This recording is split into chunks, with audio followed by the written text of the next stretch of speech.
Welcome to week 4. It is here, week 4, the final week in the online qualifiers. I'm Camille, joined with Three-Face. And we have our friends Caboose and a special guest. Oh, hi. P, what are you doing here? You teased it last week. Yeah. I tried entering the tournaments, and the Canadians banned all of the Americans. Nah, man, it's all Canadian, man. They caught me slipping under the radar, so I just hopped on the plane and I came in the building where you can't stop me now. So, yeah. So now that you're here, you're gonna stay for a bit. We're gonna have you casting a little bit later, but we do have a really cool showdown. I'm curious to see whether Honeybee will take this week. Are we gonna get the 400 points? You Are we think gonna sweep? I don't know, man. You think he's gonna sweep? I think he can, man. He's got the most potential, obviously, but who knows? Maybe he's slack. Maybe everybody level him up week by week. You know, I still believe. How about you, Caboose? I know you're a huge Honeybee fan. I'm surprised you're not wearing a Flash shirt today. Yeah, I had to rock some Superman today, just to not be super biased. I mean, it would be interesting to see if he takes 4 weeks in a row at the top spot, because then the conversation becomes, what is this guy going to do at top 8 when he goes to Fan Expo? What is he going to do when he gets to IPS, or if he goes to the IPS finals? Like, what's he going to be able to do then? You know, like if he can take these 4 weeks in a row, that's going to be crazy. So, like, we'll see what happens. I'm excited to see everyone compete today, though. Yeah, it's a pretty good competition. You did mention top 8. So today they are going to compete. The top 8 from the online qualifiers will go on to our live finals at Fan Expo in Toronto to compete for some cash money, but more importantly, a spot in the Pro Series representing Canada, the greatest. It's going to be great. They could win like a piece of the prize pool, which is $100,000 at the Pro Series. And that's US dollars. That's a lot of money. Compare to my Monopoly money. Every week you're like, that's the US money, though. Don't get lost in that sauce, though, man. Like, they still got to qualify at Fan Expo for that. I know. They're not there yet. This is only one side of the story. Now, KP, we were talking about Sounds Like Paz. Yes. So what are you excited to see from him? You're afraid of him, I think? I'm definitely afraid of him. This man actually owns my soul, and I just can't beat him. So instead of trying to beat him in the game, I will commentate for him and hopefully help his journey to the Expo. Very important week here as we dwindle down the bottom half of the points. You talk about Honeybee and the massive lead he has on first. It's all smart for seeding purposes. Some of those guys at the bottom, we haven't seen that much in terms of offline where they do on the big stage. Yeah. And I think it'll be all important for Pauls and others like him to try to put it together and see if he can make a splash here in the last week and then have a big gap to practice between now and the Expo at the end of the summer. Exactly. This is like a huge opportunity for like someone like Sounds Like Paz or Gun Show, who won season 1, because they don't have these opportunities like crazy to go to the US or to compete at all these tournaments. So like this is their chance, you know, to really show what they got. So I'm hyped. I'm hyped to see if they're going to be able to prove themselves.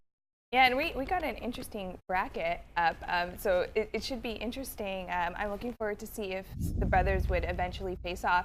But first, we do, of course, have your man Honeybee, Caboose, against Lord V Nudes. The nudes. I like to, the nudes. Don't send us nudes. I don't think that's allowed. And then we have Biohazard and Jackie's favorite, Hayate. And we'll be seeing Jackie later. The edgelord himself. But you know he has a cheerleader here today, Tyler.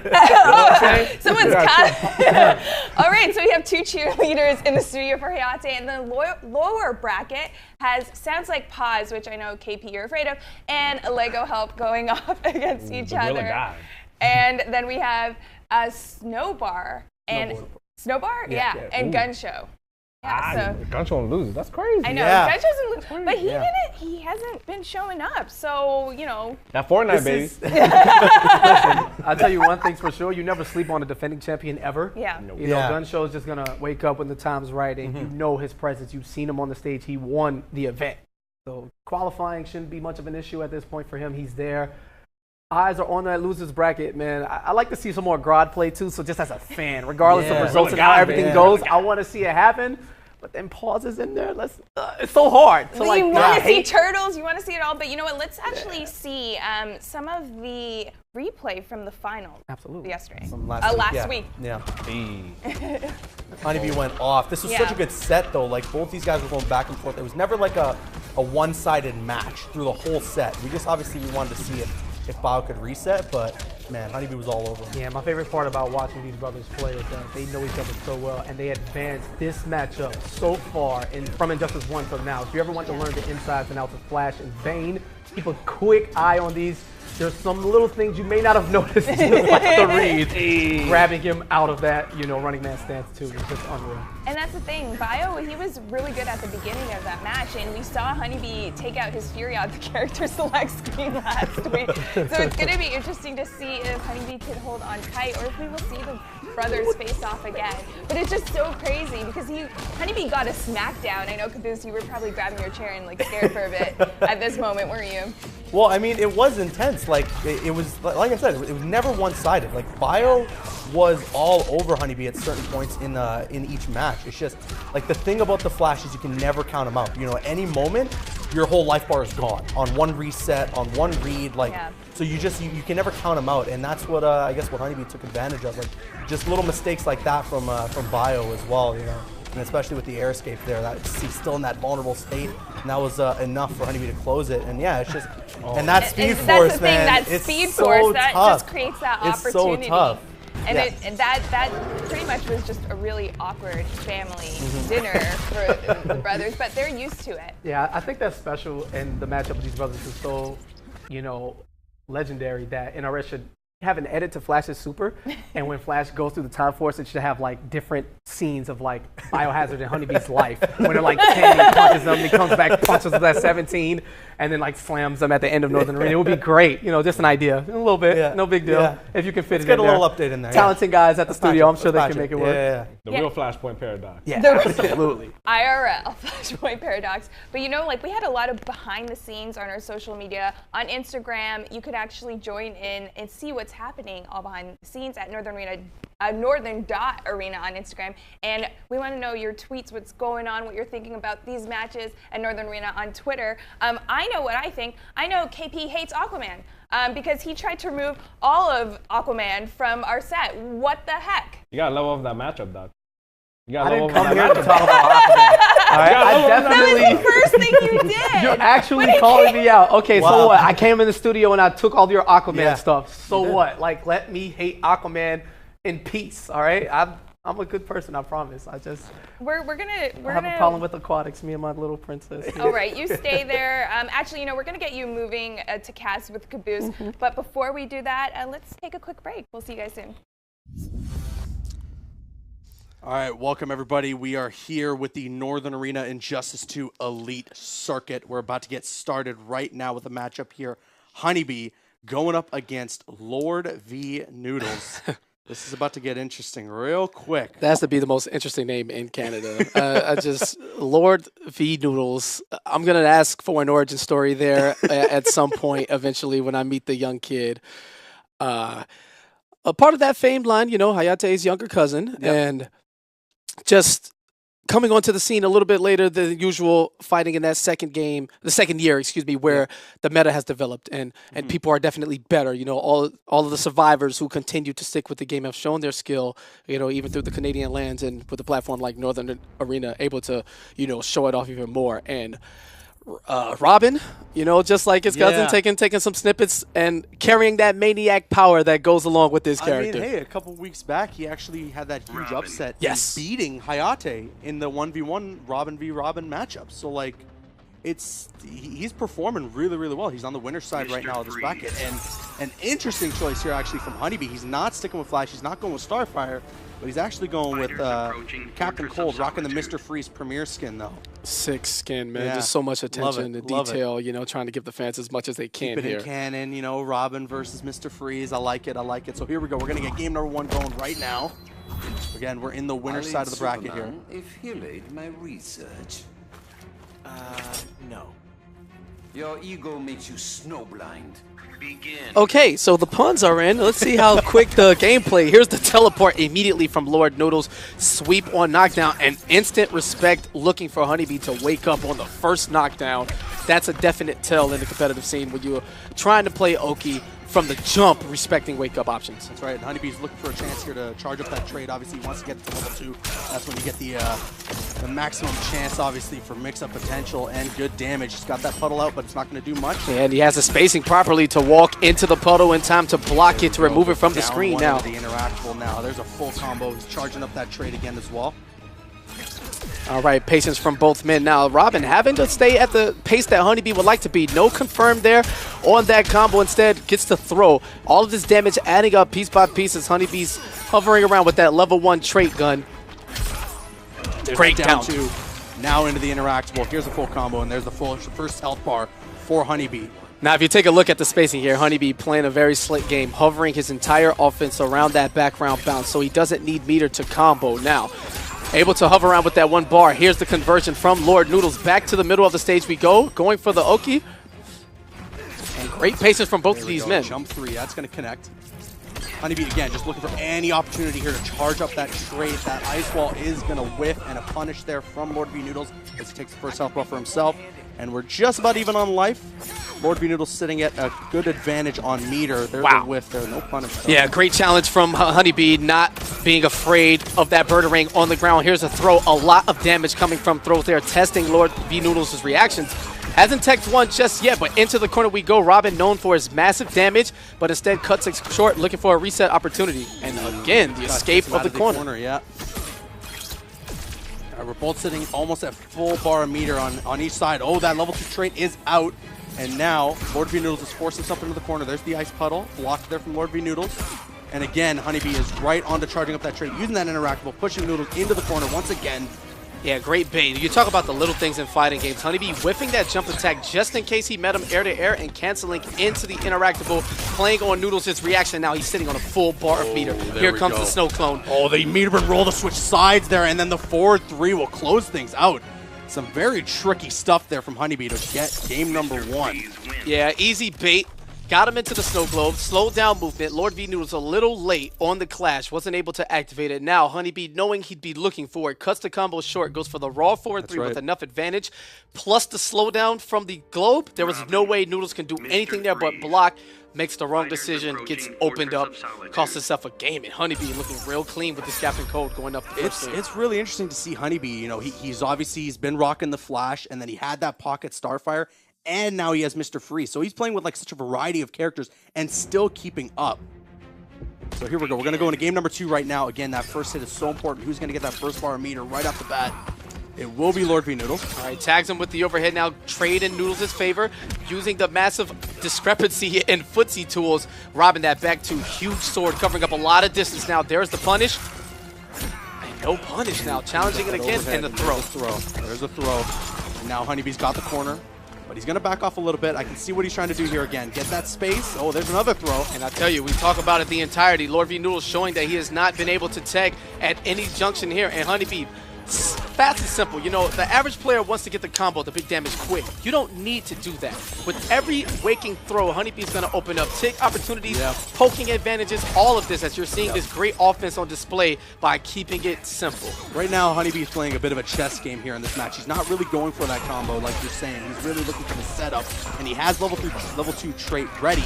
And there's an air escape there into the down 1 with the interactable, and that's going to be the first health bar gone for Noodles. Yeah, next level meta coming from the guys using the air escapes and opportunities that will land them punishes. And as we let you know in the first game, all of his offense, the big combo stuff revolving around that background bounce, Honeybee able to connect that 6-frame down 1 into massive damage from any junction.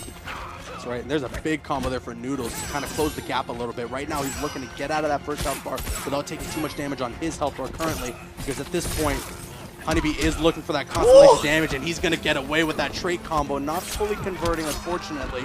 Wow, and Honeybee betting on the snow globe, looking to freeze Noodles. Doesn't work out in his favor, but instead picks it up on the rebound. Bad news for Noodles. He lost a lot of health there in that confrontation when he could have just taken out that first health bar. And now he's sitting at about halfway. Oh, he gets caught by the ice puddle, unfortunately. There's unclashable damage. And now the damage over time being put out there. Honeybee looking to close this game out right now. He pops level 1 trait. Any attack that he takes from direct damage will be damage that he inflicts on himself for Noodles. And this could be the game, but no, he's on the Magic Pixel. Now he's going unclashable himself. Looking for the teleport. All right, this is death as it gets. You know, 1 point here. All he has to do is activate that level 1, walk up. Oh, and he's gonna show some bags out there. You know, it's a little warm in Toronto today. He wants to let it go and kind of waltz his way into a 2-0 victory here with Mr. Freeze. Honeybee going into the bag of tricks, letting the rest of Canada know he will be prepared for some of the greatest matchups he needs to be necessary as he waltz, you know, too quick. Although the life difference didn't tell that much of the story, Honeybee definitely in control for the entirety of the set so far, letting you know that come the Expo, he will be prepared for everything that Canada can throw at him so far as he looks to win all 4 weeks here in Northern Arena. Really, really smart play towards the end there, just popping level 1 trait and guaranteeing that victory. As most people would say with a character like Black Adam, he pressed the win button right then and there, rocking that level 1 trait. Any damage that he took from Noodles would be damage that Noodles inflicts on himself. All right, here we go. A potentially decisive Game 3 as Captain Cold looks to slide into the second round freely. Gets the sweep distance. Press jump in now. If he elects to spin the meter, we're looking towards 500 damage here. Robin, so much hurt. Jesus, 489 into the setup. That's ridiculous, and he's got another bar meter ready to go. Here's going to be a huge combo once again. Another 495, rocking that trait there to shut down the ice wall there, and almost a perfect round, but Honeybee's going to start getting some hits in, and he's got the corner available, but and of course, in true Robin fashion, Assassin Strike, oh, it got blocked, I don't care, Assassin Strike again, I need this chip damage, and so much active frames, Noodles with the right decision. Now, trying to keep Honeybee at the wall. He does not have access to the background bounce on this side of the stage. Not in it completely, you know, there's one where you can get the big damage on the left-hand side, but a little early on the anti-air reaction. Noodles now in the corner, big trouble. Yeah, you make a good point there that the stage is switched, so we don't have that background bounce to work an advantage of Honeybee, but still, Honeybee is going to try and inch his way in there as he has level 2 trait ready. He's using those projectiles, creating some good space between both of these players. And he's landed some of those hits. There's the down 2 into the ice puddle now. And Alexa spin the meter for the combo continuation now. Won't be able to kill here, but one setup. Here's the Death Sickles dropping from the skies now. Robin trading that Wayne Tech for the ice. Keeps it safe on the meter burn, and we're talking chip damage territory. Honeybee ready for the teleport, but doesn't get the chip out. Ooh, this could be scary, but okay, he's going to put the damage over time and use the projectile to close out that first round. Got to be really careful there. Again, that's a position where Noodles can take that constellation damage. There's that meter burn ice puddle, but Noodles will deflect it. And great job there from Honeybee not panicking, although Noodles is back in the driver's seat now. Unclassable damage. Tries to jump over the wall. Not entirely sure what the game plan was, but Honeybee was in fact ready for it. Bounce cancel. He's going to spin 2 bars of meter. I'm not sure on the decision here, but he's trying to get rid of Honeybee's life bar before he gets the opportunity to clash. He's looking to avoid that clash, and he will get the chance to do so. Noodles walking away with game number 3. All right, there we go. Noodles fighting back, getting on the board, a little bit of sword fury there, and a quick disappearance to let Honeybee know, hey, look, man, that was for a dramatic effect. It was all fun and games. I'm not about to get 3-0'd in winners. I'm about to make this run back and try to shake some things up for the finals in terms of positioning and seeding. Definitely a very different game going in there. And is Honeybee going to make a switch? Interesting. I think he actually was doing just fine with Mr. Freeze, but he is going to make the switch here to Starfire. He's probably going to play that zoning game all day long right now. Yeah, so what's likely going on in Honeybee's head is that, you know, up 2-0, pretty decisive. He has a game to spend. So why not try the Starfire in this situation? He has a chokehold on the first place, you know, points-wise, and he's still in winners. So there's really no reason for him to not give his Starfire more opportunity in tournament format, so I can understand the decision. And that forward 3, such reach on it as he just barely converted that combo. And now he's going to, there's the zoning game right now. All day long with Starfire. It's the name of her game currently. Yeah, looking to check Robin. You know, Starfire, one of those characters that makes you work your movement against her because her projectiles, especially that character power, is so fast. And for Robin players, especially with Noodles, they love to just maneuver and have their way, but Starfire forces you to slow things down and clearly working in his favor as he gets the trade on the air-to-air attack. Yeah, the trade will win the round for Honeybee right now. And Honeybee is taking full control of this game. Noodles has definitely got to utilize his meter to roll in and hopefully find an opening or an opportunity to get some combos in, but Honeybee is shutting him down so hard right now. Noodles trying to find a way, gets the jump in. Here's the errant conversion, but gets it in continuation. Doesn't quite finish it the way he would like to, and the extended star power coming out of that string allows Honeybee to, you know, stay on the offensive in terms of spacing. And that Stardust does so much chip damage. Okay, there's the meter burn roll. He's trying to go for the overhead, but a trade unfortunately shuts down the combo. But here we go. There's the mix-up. Doesn't expect to get the jump in. Again, Starfire just changing all of what Noodles was expecting. I'm not sure he quite has a game plan just yet for this character, but man, this is looking extremely hard. Honeybee just spins in because he's ready to end things. And he was one hit away from a super cancel. You know it was coming. But Noodles on his last legs, finally fighting back. However, unfortunately at a meter disadvantage, isn't going to gain anything. And Honeybee just needs to manage his way into victory here. Nice jump in. There's an air escape there from Honeybee. Nicely done to avoid any sort of combo potential. But here's a whip punish coming in from Lord V Noodles. He takes that first health bar. It's still a big uphill battle. We'll see if he can climb it, but it's not looking very likely at the moment. Yeah, only a real master is making this comeback, but here comes the beginnings of it. 250 damage, tries to meaty out of the Tamaranian charge, but just off with the timing as Honeybee spins to win here. 3 games to 1, advancing to another winners finals. The 4-peat still on the table. Yeah, he is still dominating this week, it looks, with a variety of characters. He is known as the Flash God Lord, but he is rocking it here with both Mr. Freeze and Starfire closing out that set 3-1. Looking more like Canada's God Lord. Can anybody stop this man? Clearly, heavy accolades, proven time and time again over years, and fresh off his IPS performance. That's right. Just a threat. And although Gun Show did win last year, he's been kind of up and down in terms of the elites in the circuit. But Honeybee, without question, the man to beat, and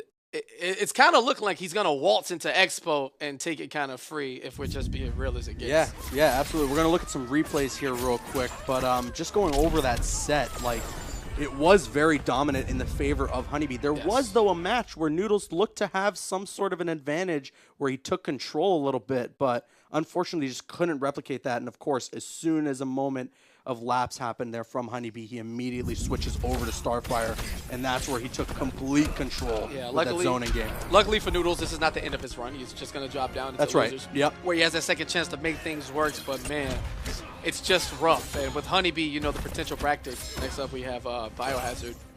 Yeah. Going up against Hayate, I believe. I believe so, yep. So the brothers are going to be running the Robin gauntlet, back to back. And hey, Hayate, if you win, you get Honeybee, and he gets to fight Robin again. What's really interesting about Hayate's position right now is that he is he's in a little bit of like a fight or flight mode. He's got to get through because he wants to make top 8 to get to Fan Expo. So he's got to roll through some of these players right now. And considering the competition that we've seen in the last 3 weeks, that's definitely going to be no easy task. Yeah, but when you talk about Hayate and big game players, this guy always shows up at the biggest event. So if you need a clutch week of online play or whatever have you, he's definitely a guy who rises to the occasion without question. Will he be able to continue or get enough points or just shake up the rankings again? That's the all-important thing because you want the best seed you can have going into the finals of the Expo. It's just, when each game means that much more. Exactly. We'll puts see a little bit of pressure. Yeah, it's just a little bit. No big deal. It's just trying to, 1, stop Honeybee, 2, maybe not run into Honeybee first round in the finals. We'll see how it goes as we get these guys set up. But man, Biohazard, not to take any credit away from this young man, he's done some things. A cool, calm demeanor guy who just turns on the game, and when he activates that stick, the flow of the real life venom just surges through his veins, and we see some of the best Bane gameplay in the world. Yeah, without question. Also has a Starfire in the pocket, and every now and then, dusts off the princess and fires up the revolvers. With Harley, yeah. I mean, could you see him maybe pulling out Starfire in this matchup, especially after what we just saw with Lord V Noodles playing as Robin? Without question. Biohazard is a man who, after going through the grueling travel of the Pro Series in Season 1 and the ups and downs and figuring it out, he's a man who's going to be ready for the matchups and the positioning. We saw him use Deadshot back in those days. That's right. Whatever needs to be done to complement this character, Bane, that he's definitely the blueprint, of watching. Yeah. He's prepared. Exactly. And in year 2 of Injustice, everyone has done their homework, and those who will rise to the top will have those characters ready for whatever situation. All right, well, let's see what's going to go down here. Again, like we said, Hayate's in a bit of a mode where he's got to get through and fight through this bracket right now, but there's going to be some Bane bombs to open things up. Hayate did get that first hit, though, so he has that first bar meter. All right, here's the 2-1-2 into the plus frame. Hayate checking him, looking to beat the backdash with the swoop. I like the read. And immediately, meter burn, back threes, back-to-back. What is happening? A lot of swinging coming from both of these men early on. It's hard to keep up right now. Both these players are playing at an extremely fast pace. And look at the respect after the plus frames on that meter burn, interactable, such spacing, and a different pace from Lord V Noodles right now. A lot more Vertirangs early on in the fight, whiffing some buttons, trying to bait Biohazard out, but the patience from both of these men, just beautiful thing to watch. Ooh, nicely done there from Hayate to shut down the armor. Yeah, and that was a little bit more than less. I want to point something out. Hayate didn't expect the second part of that string to come out in time, so he spent 2 bars on the meter burn bounce cancel. Yep. Not only did he break the armor, but he would have saved himself anyway and got the combo continuation forward thinking, but Biohazard with the reads. Ooh, and there's that elbow drop using the Venom. He's got level 3 trade out right now, and it's about to die, so he's going to go on debuff for quite a bit. So this is the time for Hayate to get in there and take some advantage. And working well in his favor. It ended right at the end of his first round celebration, so he had the entirety of the bar to try to make something happen, but great defensive prowess here from Biohazard, staying away. A man who's shown that he can perform even in level 3 debuff. Ooh, and there's the whip punish now. Hayate is definitely going to take some control and close out that first health bar. 332 damage, and we're just about at even life with Biohazard having that meter advantage currently. All right, keeping it safe there. Armor's through. That elbow drop with the low. There's just a raw forward 3 going to land, and right now a clash from Hayate, but currently Bio is in meter advantage, so he is going to bet that 3 bar, get the extra 15% of damage out there. Why not? Oh, big opportunity. Luckily, that back 2 doesn't connect. Could have been massive damage in Hayate's favor. Now, the Venom is back restocked. It's going to double dash his way. Biohazard showing a little more offensive prowess this time. Not afraid, playing the spacing game, and there's the armor. Great power bomb to go in between those back 2s. Right now, he is in a position where he can just get in and attack. There is no chance for Hayate to clash, so any combo that Bio can land here can close things out, and there's that Bane Bomb. He doesn't have any meter currently, so that's what he's struggling with. There, he's built that bar of meter after taking some hits now, and oh my goodness, and nicely done from Hayate. Uses the back 3, throw immune to go right through that, and one combo away is Hayate. He does have the meter advantage to cross up on the dive kick. Patience, both men. Dash again, Biohazard caught. There's a clash. Yeah, hand in the cookie jar. You saw the startup for the Bane charge. Hayate getting to him right before that armor could be activated. And just like that, going to spend all of the meter. Hayate will build a bar, on his next super move. And now it comes down to whoever gets the next anybody's game right now. Any hit that lands on both sides could shut this all down. No meter there to close things out. Wow! Oh my goodness. And that was sick. The double armor move from both of these men. Hayate with the meter burn back 3. Biohazard on the read. Down 2 to absorb the armor. Cancels into the command grab to break said armor. And Venom's up in the middle of that. Please stop it. Execution, smarts, and just belief. He knew it was going to work. Speaking of belief, can you even believe just the back and forth that we just saw there during the last little bit of the health bar from both players? That was both these guys playing at the highest level that you'll see. And that was incredible. We're getting a little bit showing off of gear here. I love what they do. That's the best part of like Northern Arena is how the guys just rematch just to switch the gear. Forget the stage and the advantages or disadvantages they might bring. Yo, peep my gear. I've been grinding. Say what's up to the multiverse. I mean, Bio's got that legendary gear too for Bane, so he wants to represent and show what he's got, especially. All right, here we go. Well, he gets stabbed that time. Doesn't commit to the entirety of the string. Great stuff. And again, Hayate not folding under the pressure, not getting too happy for buttons. Gets the swoop to keep the offense going and then backs off. And there's that armor there from the Venom. Ooh, a meter burn back 3 though from Hayate to shut things down. And there's a combo sending Bio all the way to the corner now. Oh, a grab right out of the air. And the reactions, forget your Vertarang, sir. We will change position. Here's the overhead combo of the meterless variety. And look at the optimization. Beautiful conversion there. 420 damage. All right. Spins a bar. And I don't know if that was intentional, but the animation on activating the bomb caused Robin to turn his head just to the side. So when Bane went for the swing, he just ducked it.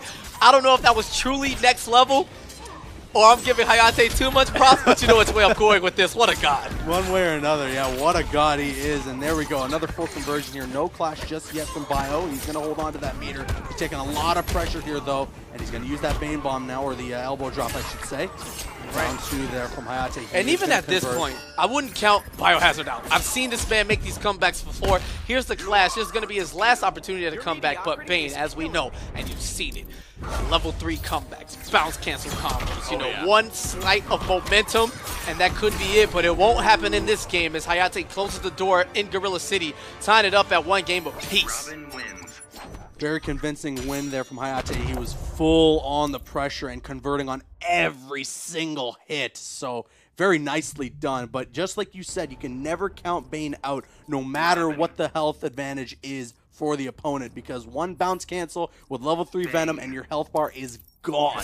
So let's see what's going to happen here now in game number 3. Well, the first thing that's going to happen is we're going to get another set of gear. He's now That's going right. to his Oh, yeah. oppressor setup. And, you know, the muscles around. We're going to flex a little bit one time for Gotham City. You know, Robin, he likes to do things his way. And, you know, Daddy had his back broken right now. So Bio looking to pass those injuries down the family tree. But it's Robin who gets the first hit now, and Hayate cooking things up, 273 damage, plus frames, and eats that backdash alive. That's right, he's got that corner advantage right now, and the pressure is on for Bio. He doesn't fully convert, unfortunately, and now the Bane Bomb meter burn will switch sides, but now the sides Really switch unfortunate. again, unfortunately. Yeah, really unfortunate situation for both of those guys missing, but again, more patience. The thing I love about these guys is their poise. If they blow an opportunity, you don't see them rush right into the next sequence trying to force anything to happen. Biohazard extremely smart and very, you know, his meter management, both super meter and Venom, just exceptional. But again, Robin only needs the 2 or 3 touches per life bar, and that is it. That's it. All right, he's got that health advantage now. This is where Bio needs to get in and get some work done. There's a drop. There's a drop. Meter burning now. The Bane Bomb. Venom is out. He's got that armor. Trying to get in there. There's the elbow drop into the corner. Level 3 Venom activated. Biohazard running out of time to make something happen now. Hey, Hayate with the challenge. Now, no Venom present. Level 3, big time chip damage. Big anything if he can connect it. Oh, and yep, there it is. 4-3 will connect. This is going to be quite a bit of damage. That's 7 hits. 30 on 7 hits. Yeah. All right, now right back at you. He's recovered level 2 Venom to try to negate some of this damage, but instead Hayate's going to let it go to not allow the clash. And yeah, Biohazard in big time trouble for this game 3. Great reaction, but instead it's going to get him opened up for the whiff punish. Assassin Strike, 2 games to 1 now. Biohazard, I don't know. I think Bio was looking for the tech throw there as he was expecting to be grabbed by Hayate, and because of that, he unfortunately just whiffs his throw, giving Hayate all the time in the world to close that game out. And this is getting definitely difficult. I'm wondering here if we're going to see that character switch to Starfire. Are we going to see... Oh my goodness. I think this is KP's dream right now, to see Bio rocking Harley Quinn. This is the first time we've seen this through the entirety of this tournament. We know that this was his secondary. I'm sorry for touching you that way. Harley just got picked, so you know. He's super excited right now. KP's super excited. Don't call anybody on me. It was a mistake, and I promise I'm gonna keep my hands to myself. Anyway, Harley and Quinzel on the screen now. Revolvers are active, and I play this matchup with Hayate a lot, and we feel like it's even. So Biohazard, a guy who's extremely patient, which is what you need against Robin here. Definitely capable of making this happen now. Doesn't go for the interruption of the 2-1-2 and no punish. Maybe looking for the meter burn. Instead, he's going to end up in the corner now. Bertarang pressure and is going to get knocked out of the wake up. Play Dr. Command Grab. And this is no good for Bio right now. He is looking on his chance to hopefully get through in the winner's bracket by Hayate is just shutting things down. He's got that trade on the floor. Nice use of the interact while comboing off Absolutely. Beautiful stuff. Now Biohazard actually getting a chance to play. That first round just went so fast, he didn't really get a chance to, you know, make his game plan work. Now Revolvers to keep Hayate out is going to avoid that tire. Doesn't want anything to do with it. Nicely done. Keeping Hayate at bay right now. Good zoning tactics here. Using Bud and Lou as well to his advantage. Great back dash. Get in there, get some combos going, but there's Hayate now showing what he's got in a clash now from Bio. Did this man just actually DP after a down 1? What a maniac! I actually can't believe that, but it worked out in his favor. Biohazard forced the clash now. Last health bar, last chance in the winner's bracket. There's a lot of health that Bio's got to get through right now just to shut down the first health bar for Hayate. Yeah. And he hasn't been able to land anything currently in this match. Yeah, here's a whiff punish, and Hayate luckily gets the drop, but again, will he block it a second time? He does not. Luckily for Biohazard, Harley Quinn does a lot of needless damage if she can lay the touch down, but Hayate making it extremely hard to connect on anything, and this should be enough to do it. Game. Now, Bio is not done. This is unfortunate, but he is not done. This is the winner's side, so he will be knocked into the loser's bracket. But, wow, Hayate really showing up. You know, he's been absent for the last couple of weeks, But he's back, and he's proven again why he is one of the best players. Yeah, he turned it on there, you know, lost the first game, then went on a 3-game streak, just adjusted accordingly. Yeah. And while there wasn't much to tell about that last matchup there where Harley Quinn, Bio didn't really get to get his offense going or playing right there. Hayate kind of stepped on the gas and just forced things. But, you know, Biohazard is definitely not a stranger to the losers bracket, you know, fighting his brother in and out each week, and he's been in many of grand finals, so I wouldn't be surprised if we didn't see him make that run again. Do you think it could have benefited Bio maybe to have switched to Starfire in that set? Or do you think it was just the right choice to just go with Harley? I mean, again, I look at it as, you know, he solidified his spot in the Expo. Right. He has a game to give. He's in winners. Why not? You know, maybe he just wanted to test Harley for whatever reason, and if he needed some research or some data, I'm sure he got a little bit or enough there. And no doubt, I think that if they run into each other again, we'd likely see the Starfire. Yeah, I was definitely expecting the Starfire, especially what we just saw with Honeybee against Noodles. That was such a dominant performance, and the zoning was totally keeping Noodles' Starfire out. But he decided to go with Harley. I'm sure you were definitely a fan of that. Absolutely. I just love my gun. That must have been exciting. Must have been exciting. But we're gonna take a look at some replays throughout that set. It was a bit of a back and forth. It was really interesting to see Bio just keeping Hayate at bay with his Bane, but he just couldn't hang on. Yeah, some great reads there, and then, you know, at the end of that first game, you know, one hit and a great read from Biohazard. That was really the difference, you know, from being at 3-0 into the 3-1 that it became. Hayate able to adapt and adjust, and, you know, he's going to move on and face Honeybee, where he's going to have another test in front of him. So, interesting stuff. The heavyweights of Canada definitely doing what they're supposed to do, but now we slide down to the losers bracket where I get to see my man's Pauls, who I've actually never met in person. So, now, what was interesting about Sounds Like Pause, what he did in the last few weeks was he had a little bit of a character switch. We know he is loyal to Green Arrow. That is his man. Loyalty. But he actually what does that mean in Injustice? But he actually was playing with the turtles. Absolutely. Leo, you know, he's pulling out a Ninja Turtle, which I thought was super, super cool. And he was getting some wins. Yeah, the thing is, you know, we have this, and just to be real with the community, we have this thing where you play a character, and if they're not, like, obvious top, people kind of feel like, I don't want to put that much work in, or this and that, or they deem, you know, these opinions when they're not necessarily fleshed out so fast. So everyone was high up on the turtles, and then they kind of faded out. Who knows? But Paul's kept things going, and Leo, who is definitely my favorite turtle, True Face, what's up? Putting in that work, and I like to see it. As much as I hate Green Arrow, you know, fighting him, just as a fan, Paul's is actually ridiculous. Yeah. And the spacing and the timing that Green Arrow players put fear into their opponents, man, I love to see that. But again, man, that's going to be coming up shortly. Yeah. First, we're going to get into my EXO buddy, you know, kisses and hugs everywhere. Young Gun Show, who's been Firestorm main since about day -10. You know, he's been rocking Firestorm before it was cool to rock Firestorm. Absolutely. So I want to see what he's got. You know, he's another one. He was absent from Hold on, week give me 3. 2 seconds. Can we talk about that top hat? That's new gear too. That's brand new. That's sick. Talk to him about the gear. So I mean, listen, like in March we had an update for Injustice 2, like the last hurrah, I guess you could say, for Injustice 2, where they added a bunch of brand new gear for all these characters. I think actually we got Gunny rocking that for Firestorm as well. Absolutely. I think that is Firestorm's new gear as well. So, I mean, it is dope to see. I love the setups here from both these players. But, all right, we're going to see Season 1's winner, Gun Show, going up against Snowbird right now with Scarecrow. And Gun Show is going to open things up right now with 425 damage. Yeah, one of the hottest topic characters of discussion in the scene in recent memory. You know, is Firestorm too good? Have people jumped off the bandwagon already? Who's worried about it? No matter what your opinion is on one side of the fence you belong on, Gun Show hasn't moved his stance once. He's still rocking the character, thinks he's very capable, and putting that on display here as he's kind of running train over a snowboard early on in his first health bar. His charge up on his trait did get nerfed a little bit, but he still gets level 3 traits very quickly. As you can see that Gunny already has level 3 trait ready on deck. He's probably not going to be using it just to want to wait till you get into that second health bar, as he is looking to close out this first health bar on Snowboard. But Snowboard is getting in there a little bit, getting some hits. All right, I like it. Corner. Yeah, checking him from long range with that 4-1. This time gets the combo continuation, 336 damage, and wow, that sweep just outside of the range of that blast on Wake Up. Great spacing from Snowboard, kind of showing me that, you know, he can definitely pull it together if he can stay in that range. That's right. Now let's see here what Gunny's going to be able to do. He's got a bar of meter ready to land that meter burn molten trap 2 bars meter, and there we go. There's that Molten Trap. Is he going to activate level 3 trade? Yes, he is. But a clash, very smartly done from Snowboard, shutting things down right away. Yeah, just weigh your options here. Do you want to get 400 damage into the Vortex while you guessing that you die, or do you want to get rid of it now? That's right. And use the privilege that is the clash. You know, most things you don't even get a chance to break combos, but the fact that you have that one time to use it, it's a beautiful thing. And Snowboard now, great block on the cross up, gonna fight back. He's gonna get punished.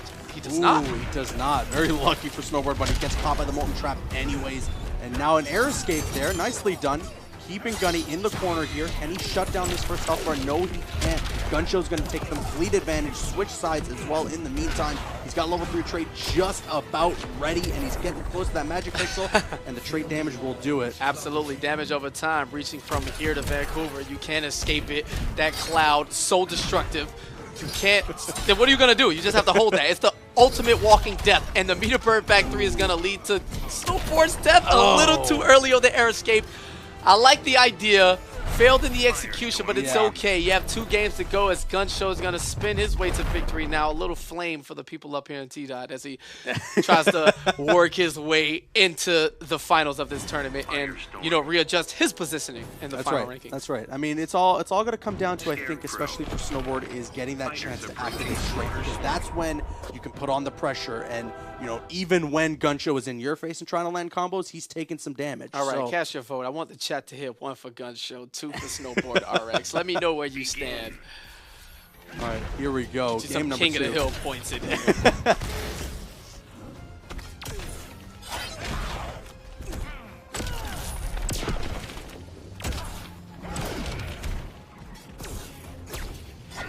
All right, big time patience now. I like it, Snowboard, but a little too early. Just jumps right onto the Molten Trap. He was doing just fine walking forward, but it is early and he has time to adjust. But again, Gunshow checking him every step forward, plus frames. Gunshow taking all that time there to charge level 3 trait as well. And he is going to activate it. An air escape, though, from Snowboard, but he's going to get caught by the overhead. And the properties on that overhead changes when you're in level 3 trait. A tech throw, though, from Snowboard.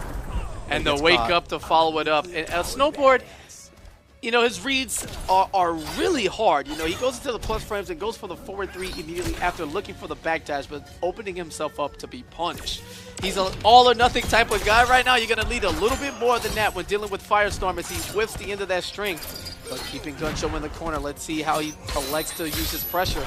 Blocking that interactable. Gunshow looking for a way out right now. And there's the meter burn back 3 to shut down that string from Snowboard.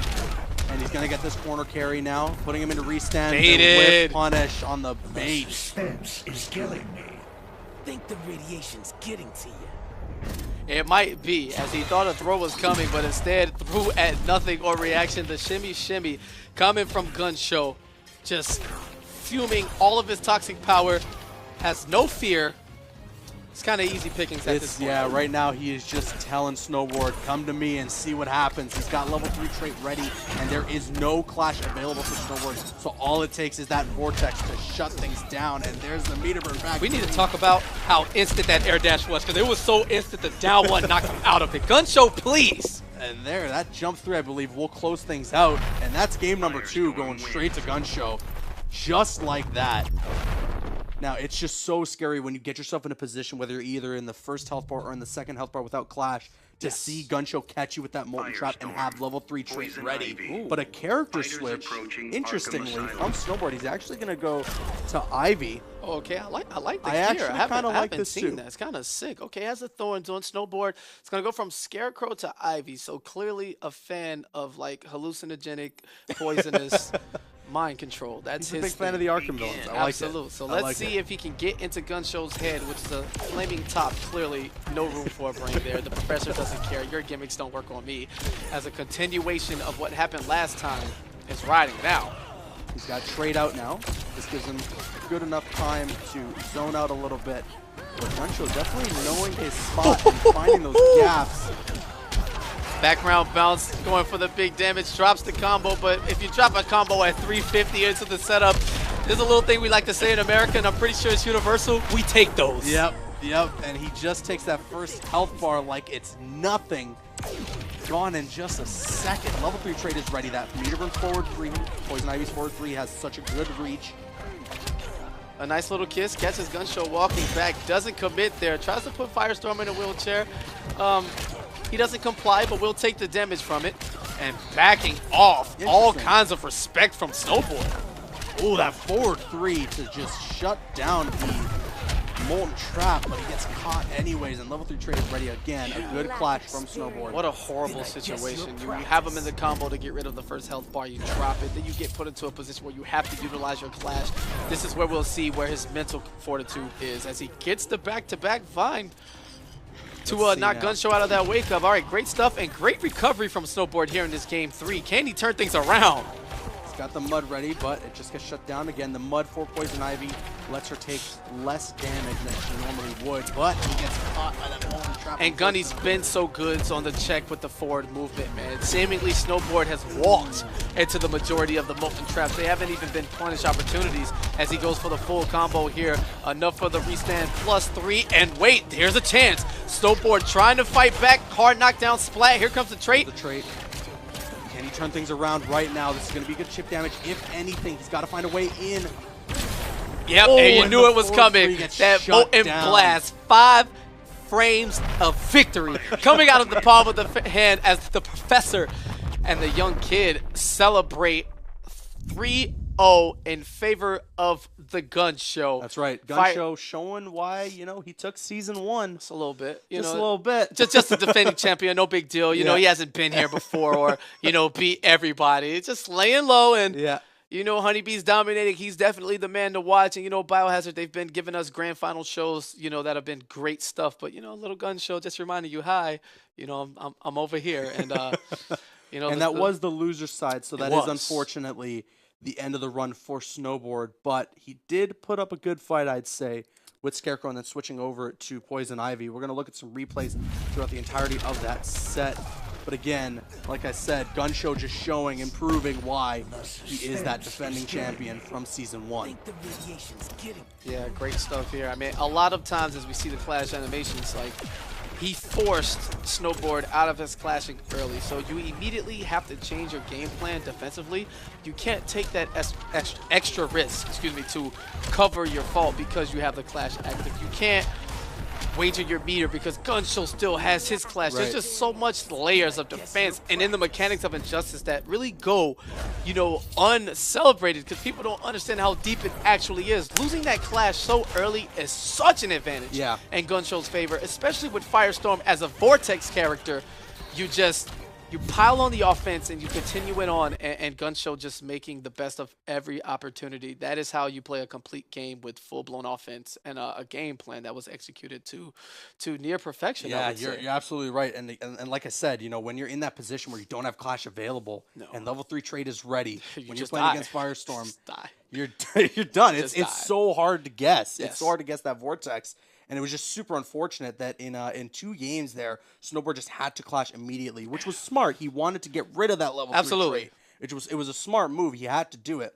But using that clash so early put him at such a disadvantage going forward in the match. And like you're saying about that mental factor, you know, it's just it's tough. So much more, man. It's just everything's on the line, and you just know your time is coming to an end when you're about to be eliminated. You can feel it, and it's just.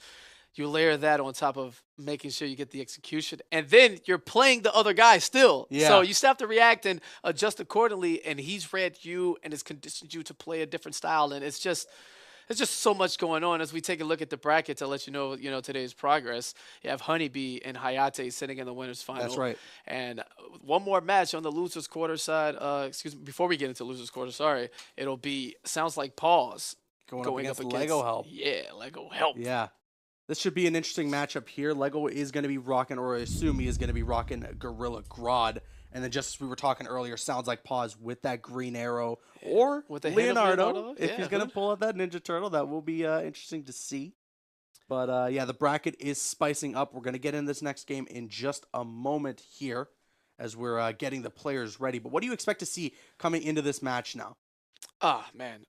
It's hard because Grodd, you know, his whole game plan, I would think, you know, presume I'm not a Grodd specialist or anything like that, but if he could activate his trait and get that second layer active that nullifies projectiles, it would be his time to play. That's right. Savage Blast would have no effect on him. All of Green Arrow's arrows would have no effect on him. And he could probably just leap his way into town like a maniac and get that Grodd Daddy pressure going. But it won't be Arrow.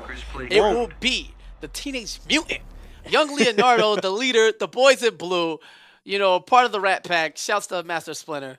And, yeah, we're going to hit it to the Joker's Playground and see this rarely seen matchup as he immediately looks to trade up. Yeah, he could have gotten a full conversion there, actually, when he landed Donnie on the bounce there. But he is going to keep putting that pressure. Hasn't been hit just yet. But there's Lego. He's going to get some work in now. Meterburn forward 3, which was the right thing to do there, but unfortunately with the way the hitbox work. And great bait from Lego Helps. Going to get the Stampede cancel into the restand. We're going to march all over. Commits.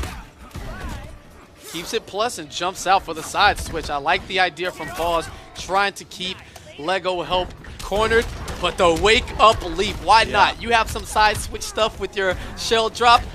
Hold this leap. Canceling that Meterburn back 3 into a dash now and just putting on the pressure. Oh my god. Lego is playing extremely well right now.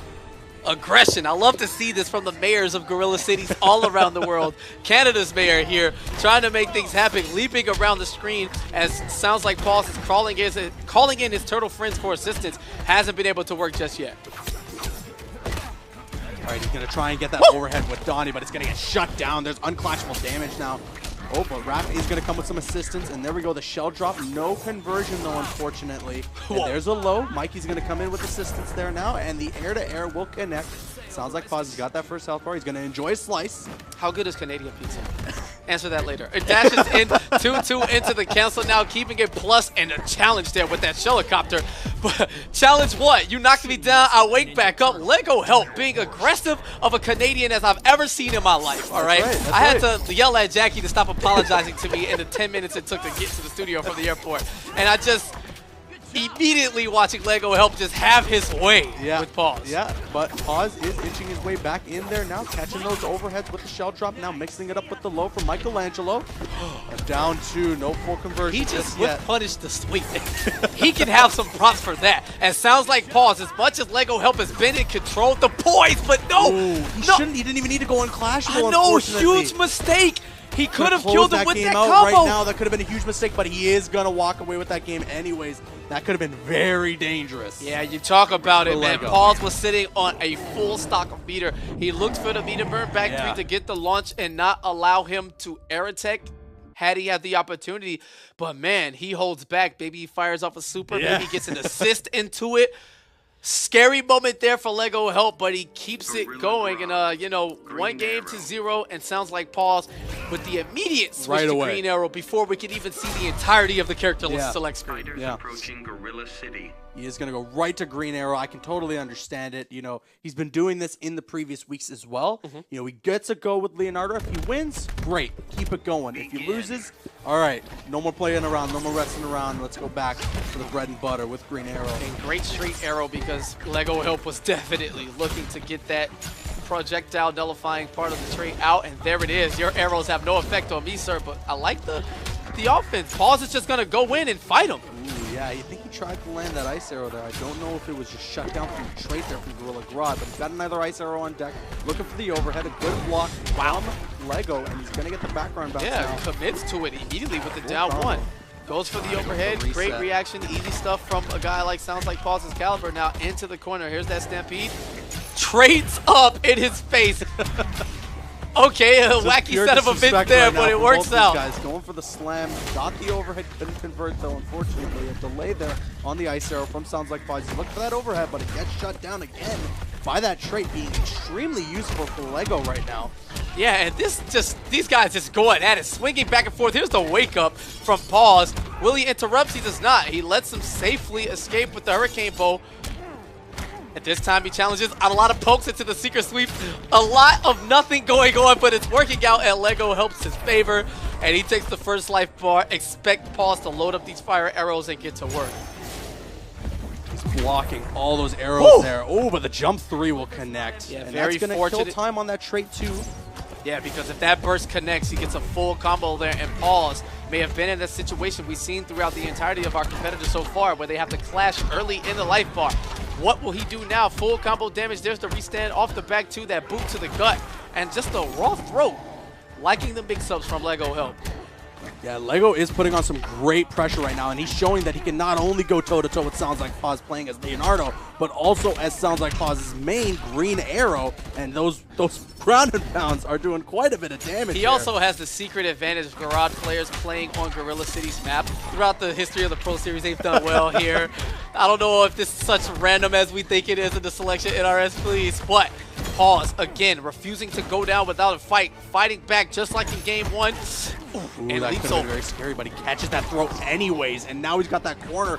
This is pretty much at the point where Sounds Like Pause can't clash, and the meter run on the bow spin will be punished. Yeah, we hadn't seen him interrupted before without Pause going for the meter burn version, but gets it right on the final try. Would have been in massive trouble otherwise if that bow connects.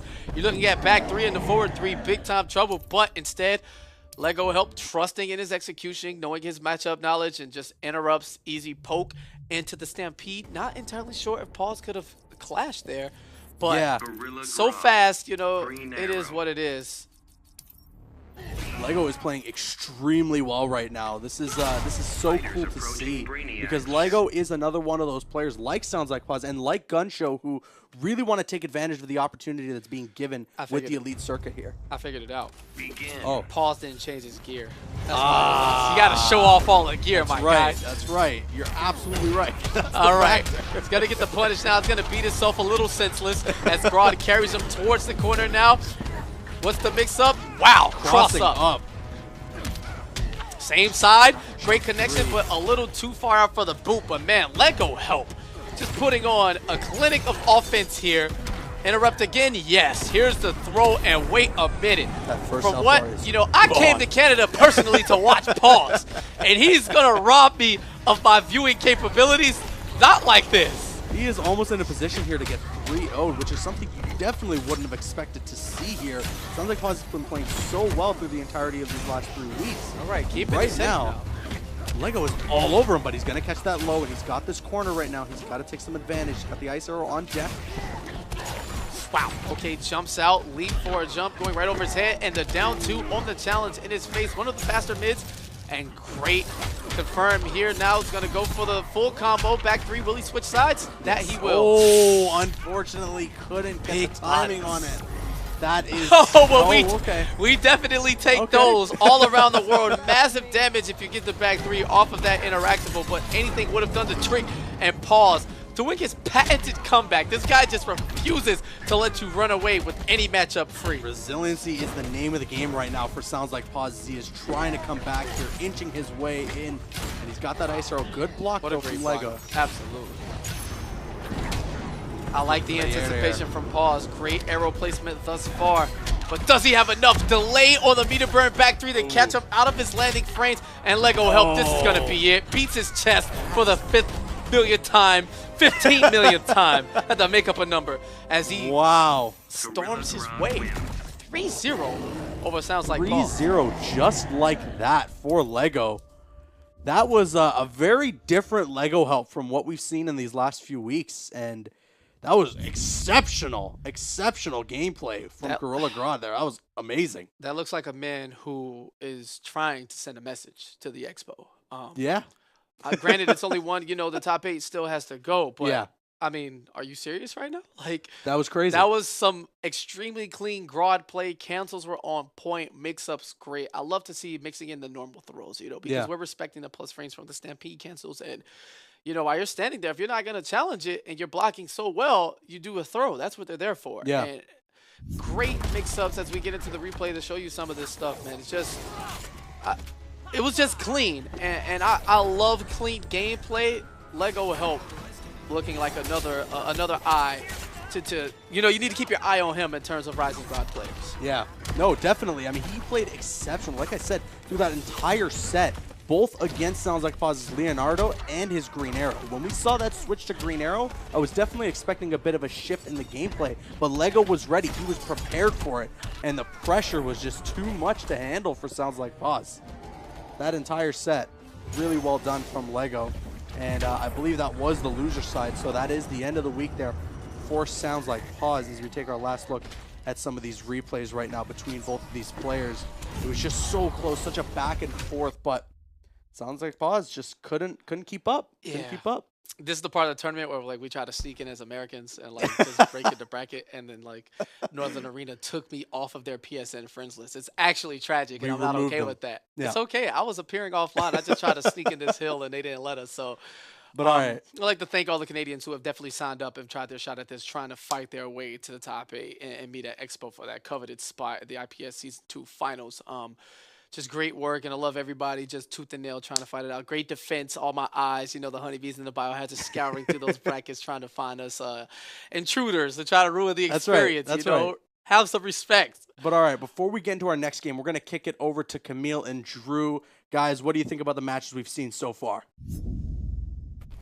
Oh my God, what just happened? Grodd is we back. sound like Donkey Kong, baby. Oh my God. But before we get into that, we are joined back with Jackie. How are you? Hey guys, glad to be back. You know, out saving the world, doing like Injustice in Toronto. Oh, you know how it is. Wonder okay. Woman. All right. It's more like Starfire. Oh, yeah. Today. Yeah, Starfire today. But like, whoa, Grodd. Grodd, baby. Can we like shed a tear 3-0. for pause? Like 3-0. And that was loser's side of bracket, so quite a serious match. I was like, what is going on? You know? We've definitely seen a huge improvement from last week where Lego was dropping quite a few combos, I have to say, and got really eaten alive by Pause. Absolutely. And now he wanted his revenge, and that's exactly what he got. But you know who doesn't ever want revenge? Our mothers, because it's Mother's Day today. So happy Mother's Day to our mom. Shout out to the mom. All our moms out there. I think my mom would more be like, you know, a la Wonder Woman. Who would your mom be in an Injustice character if you had to? Oh my goodness, probably Batman. Yeah. I like that. I like that. Mine would be like Firestorm. She feisty. My mama feisty. I love you, mama, but please don't hurt me. I like that. Next time we have to get our mothers back in the studio. But now, like, I think they were waiting a lot for the action in week 4 because I'm shook by that whole turn of events there because I was really expecting Pause to take it, and now I'm sad. He was zoning, like, last week he was zoning the hell out of that Grodd. But now Gorilla Grodd wanted his revenge, man. Planet of the Apes. It was crazy. So what are you looking for now that we've seen it unraveled just a little bit? I just want to see how far he goes, man. Yeah. Like, if he can do the whole DKC run, Donkey Kong Country run, I hope he does that. So he's looking for a DK run. If Lego takes it this week, I want you to sing the full Planet of the Apes musical, like Dr. Zaius, Dr. Zaius, like the full thing. I'll run it. That's on camera. We have it where if Help takes it, he's going to be singing. Are you trying to sway? No. You do it, baby. You keep going on like that. Oh but Bio bringing out Harley, like yes, that was that. A great Can we unpack that match? Like, I'm just saying, when you bet MTL, you always win as long as they don't go to sleep. You know, like Hayate. Thank you for coming out. Like, I always believed in you, and, you know, I was cheering since week 1. So, thank you. While that match was happening, these two were really arguing it out about whether or not Bio or Hayate would take it. I was banging on the MTL sleep factor, you know. It was a 50-50. I couldn't do it. I couldn't do it. But I really do like how the players are changing it up a bit. We haven't seen, Swamp Thing. Where did that come from? I do like that we're seeing new characters played out. And it's so crazy because when Scarecrow goes up against Firestorm, you know, you're going to get burned. Yeah, easy. Like, it's worse than an Ellie Goulding song. Like, I was like, pack it up. This is careful. It was like 3-0. I'm sorry it's rude, but like, it's what's up. Yes, what's up? Oh gosh, oh my gosh, I'm really feeling it here. Remember, there's a lot at stake. We have the top 8 from this is going on to our live finals at Fan Expo in Toronto to compete for a piece of the $10,000 prize pool. But not only that, because the winner of that gets to represent Canada in the Pro Series finals, competing for a piece of the $100,000 US prize pool. He always makes me US, baby, US, baby. Yeah, ooh, we love that US money. It's doing good. I really can't wait to see that all unfold. The exchange rate. Well, let's take a moment here to calculate that exchange rate. I really can't wait. But let's do that during commercial. Let's save that for us. We won't put you guys through that pain. But let's check out some commercial break. Look, Gunshow DM'd me and said my hair was beautiful, and I started smiling so hard that I turned red and like messed my headphones up, and they had to come and adjust that. But that's okay. Thank you, Gunny. We worked past it. We love you too. But Caboose, just tell them what's happening, please. All right. So we're gonna go back to the winner's side here, actually, as KP tries to recover from what a compliment. So we're gonna go back to the winner's side here. We're actually gonna have Hayate going up against Honeybee. So this is probably gonna be another match that we saw earlier. We're going to probably see Honeybee switching again to Starfire to try and keep that Robin at bay. It's just, you know, when you talk about Robin players and then you talk about Hayate, it's just a completely different conversation. Yeah. So let's see, can Hayate find that way in the way that maybe Noodles wasn't able to? It's crazy because, you know, the word Robin would be synonymous with Hayate, but... Yeah. So much distinct gameplay as we see the rise and fall, but either way it goes, Honeybee is without question the man to beat here at Northern Arena. So, Hayate looking to stop the streak, or will we see Honeybee march forward looking to sweep the entirety of Northern Arena and give Canada one of the biggest holdats in recent memory? That's right. I mean, listen, if he wins this week, that is 4 weeks in a row that Honeybee just dominates this entire circuit. Begin. So, all right, here we go. Game number 1 now. And as predicted, here comes the Starfire. Hayate looking to close the gap small, but Honeybee a bit more on the offensive now. Staying at the mid-screen range, isn't walking back too far in Gorilla City. A massive stage, a lot of real estate if he really wants to get away. And great read on the close Stardust getting the anti-air. Now there's that pressure. Nice usage of the trait interacting there, obviously, so that it works as a medium. Or mid, I should say. And there we go. Hayate's going to open things up now. He's going to get a nice, meaty combo. 470 damage. Shutting things down, though, on that Birdarang, though.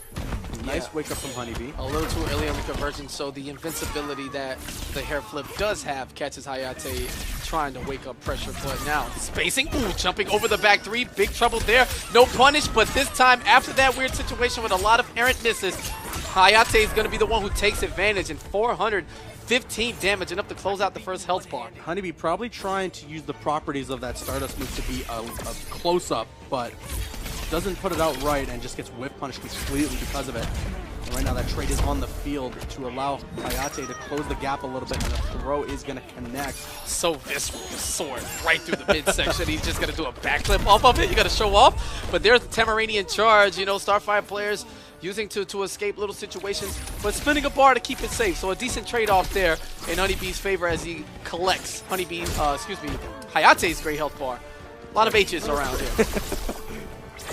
There's that trait usage, nicely done to keep Hayate away, and all that chip damage is starting to add up right now. Yeah, pretty even matchup now as we get back to the base of what this matchup wants to be for Honeybee. A lot of straight shots to the face, stopping Hayate in his tracks, meter burning the trade to get that pushback, and Honeybee the one in control here for the last 20 seconds or so. Ooh, the double hit will shut down the armor on the meter burn back 3, and here we go. Hayate looking to take control right now and shift this match in his favor. Oh, and he knew! Yo, he held it for the dramatic effect. He was waiting for her to return, and Hayate with the read. Beautiful stuff. Just forward 3. Let me hold up. I have a clock to watch as the Tamaranian charge flips right into danger, a smoke bomb, and an escape as Hayate's patience takes game 1. Just a couple of quick reads from Hayate, and in seconds, Honeybee's health bar is gone. Honeybee is, though, he is going to stick with Starfire. I respect the decision. Pretty much up until that final confrontation, Honeybee was looking to take that game. So let's see if he can just not make the mistakes that he did there. And we saw Hayate in the same situation early on against Biohazard in that decisive game 1. It came down to a final read where Fire was able to cancel into that backbreaker and, you know, secure game 1. This time, Hayate with the lead. So he has a game to give, but instead, offensive continues. Starfire's now in the corner, and great interruption there from Honeybee to switch things up. Here's that corner control now. That's going to do quite a bit of damage, 378. Ooh, Honeybee looking for that anti-air. Definitely wants to try and catch it so he can convert off of it. Nita burning the Tamaranian charge. Wow, and doesn't get the punish and flips over a bunch of whiffs coming in from Robin now. Honeybee somehow escaping that situation unscathed, looking for the meter burn roll there to escape before he was cornered. Didn't quite get the activation on the meter. Instead has to stay back and deal with more Robin pressure. And there Honeybee is canceling into that trait. That is one of the big things about Starfire and her character is she can cancel into her trait off of any special move in her arsenal. Wow, and gets the raw jump in. Great stuff from Honeybee there, but an even better air escape from Hayate to avoid the damage. However, we talked about the poise. When something doesn't go in your favor, you continue on. And Honeybee with the immediate reaction, get the air-to-air combo, and just like that, fighting back. Beautiful is the pressure. Defending champion for week 3. Honeybee looking to waltz his way into yet another grand final. And there's the use of that interactable. She is a power character after all.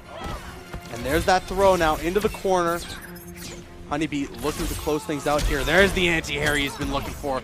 And this set, only 2 games in so far, beautiful momentum shifts from both of these gentlemen. It's like, all right, we're just going to show off and go one by one to show each other what this offense is really about. That's right, that's right. But there we go, the Assassin Strike is going to land. He's meter burning it in the clash from Honeybee. We're probably going to see a tie on the meter right now.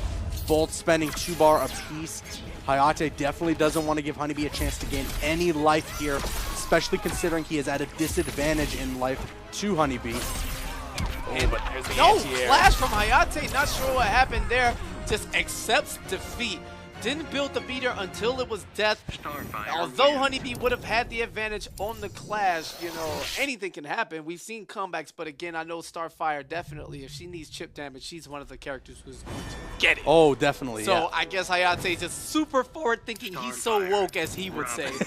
Oh, KP, I knew I was going to lose, so I just didn't clash. That's my analysis. You're probably going to get a DM from him later. Yeah, his decision making at the end of that. But all right, here we go. We're going to go into game number 3 right now. Both these players at a win apiece. Things are starting to heat up. Begin. And let's see who's going to get that first hit. That's what it's all about. Honeybee looking for the anti-air. He's not going to get it, and the trait will open things up there for Hayate. All right, and now Honeybee staying in that driver's seat. Air dashing out with a weird anti-air function there, but luckily just out of range of that back two. Hayate wants to chill out on that jumping maybe, as Honeybee has now found his spot and is controlling the entirety of the offensive tempo. And actually very smart there from Honeybee using that interactable with Starfire being a power character. You want to control the real estate a little bit. Yes. And when someone like Robin, who is a gadget character, can jump off an interactable like that constantly, you can just get rid of it immediately with a power character like Starfire. And Honeybee is looking to take that first health bar right now, trying to catch that low.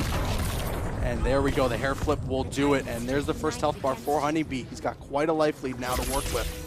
All right, let's see if Hayate can turn the tables around and finish the job that Honeybee started. You know, these comebacks, everyone here in week 4 refusing to just get blown out, always making it close. And this is a start, upwards of 350 damage as he does not get the punish on the raw health flip. Good blocking from both of these guys right now. All we are seeing is chip damage on both sides. But there we go, a hit will land, canceling into that straight for Honeybee. Major boom roll there from Hayate. He's looking for any in, and he will find one and get a full conversion here. Will it be enough? Absolutely. Yes, it will. Great stuff on that whip punish. Both guys showing extreme patience. I love Honeybee's, you know, check right there. The full screen back two, just in case Hayate wants to get jumpy. You know, it doesn't cost him anything. He can't get punished for it. And wait a minute. Did we just see Hayate someone go to the lab? Figured something out. All right, he can in fact interrupt the meter burn on the Tamaranian charge. And let's see if that comes to any more use in this set. As of now, it's just going to be your regular B&B into the corner now. Vertarang is not active to throw another one, but instead Hayate going to keep the pressure going. Punish. Yeah, full punish right now. We're probably going to, I was going to say we were going to expect a clash from Honeybee, but Hayate will keep it unclashable and delay his wake up to avoid the meter burn forward 3 there from Honeybee. It's anybody's game at this moment. Absolutely, delaying that wake up, and wow, I like the idea, looking for the challenge. Maybe he expected or thought he got hit by the down one, looking to clash, whatever it was, he let go of forward motion and got caught by the hair flip. Unfortunate situation. Honeybee turning it around, now up 2-1. That's right, and we're just going to go right back to it. Both these players are going to stick with the characters. We obviously wouldn't see Hayate switching to anybody. He's going to stick with Robin. And here we go now into game number 4. Honeybee is up 2-1 in this set, and we are on the winner's side of the bracket. So let's see, can Honeybee close things out right now and move on, or will Hayate be able to shift the momentum a little bit? Wow, using that extended back down forward 3, and then gets to max range forward 3, just catching Hayate in all type of wrong positions as he uses the Assassin Strike to cover a lot more ground. Full jump in. There we go. This is going to be quite a bit of damage now. Wow. Oh, a setup actually with the trait. I like the usage of that there. But right now he is on the wrong side of the usage for it. And there's the Assassin Strike into the trait activation. Works in his favor, doesn't get the continuation on the combo, but great patience, and he doesn't eat that back 3 to the face. There we go, Meter Burning now landing that back 3. Over 400 damage here. Couldn't close out the health bar, but he gets it anyways. Yeah, surprisingly, the Assassin Strike did connect, so we saw both guys kind of scrambling there at the end. Easy recognition for Hayate, having a lot of plus frames to deal with on that knockdown with no tech roll and no wake up. As he gets to jump in, great down 2 conversion, extends it. And there's the wake up there from Honeybee now. He's going to try and change things around, create some space, and get some zoning going, obviously using that chip damage. There's the Meter Burn back 3, though, and that will connect. And there's a full combo there now. Yeah, the delayed wake up, using the Meter Burn roll to try to get in faster, but Honeybee is going to escape with the charge and get the chip damage necessary. And just like this, man, what seemed like Hayate was running away with it. We can talk about one sequence of zoning and Honeybee recreating the offense of games 2 and 3. Looking for that raw forward 3, and he catches the Meter Burn back 3 instead. And this is going to use that background bounce now to extend that combo, almost 400 damage there. All right, there's the Birdarang as he gets closer. Wow, great back 2 just on the tip. And Honeybee, yeah, great clash. Needed to do so instantly. And we might see a lot of meter being spent on both sides here. 3 bars apiece. Honeybee is going to stick and keep himself with 1 bar of meter. I do respect that, and I understand the decision. Here. Honeybee does have 420 health, but that is enough to get killed with 1 bar. Great air escape from Honeybee. He's going to have enough. Will he survive the next hit of Onslaught? Plus frames and the DP, too smart, coming in from Hayate, chasing down the backdash and converting into that uppercut sword. 9 frames, so fast, so much distance, and a great mid as he forces a decisive game 5. These guys going at it. Playing out of their minds on both sides of the screen right now. This is an incredible set. Yes. Hayate with just unbelievable pressure. You'd be amazed to see that Honeybee was able to block any of it. And right now, as we get into game number 5, things get a little interesting here. Like we said about Hayate's position in this tournament, he needs to get through. He wants those points as much as he can possibly get. All right, looking for a berth into Grand Finals on the winner's side. This battle of the, dare I say, Titans. I would agree with you if you were to say that. Oh, yeah, okay. You know what? He just pointed to me and gave me a little bit. Watch yourself. You know, I get it now. I get it. We got a little bit of those over here.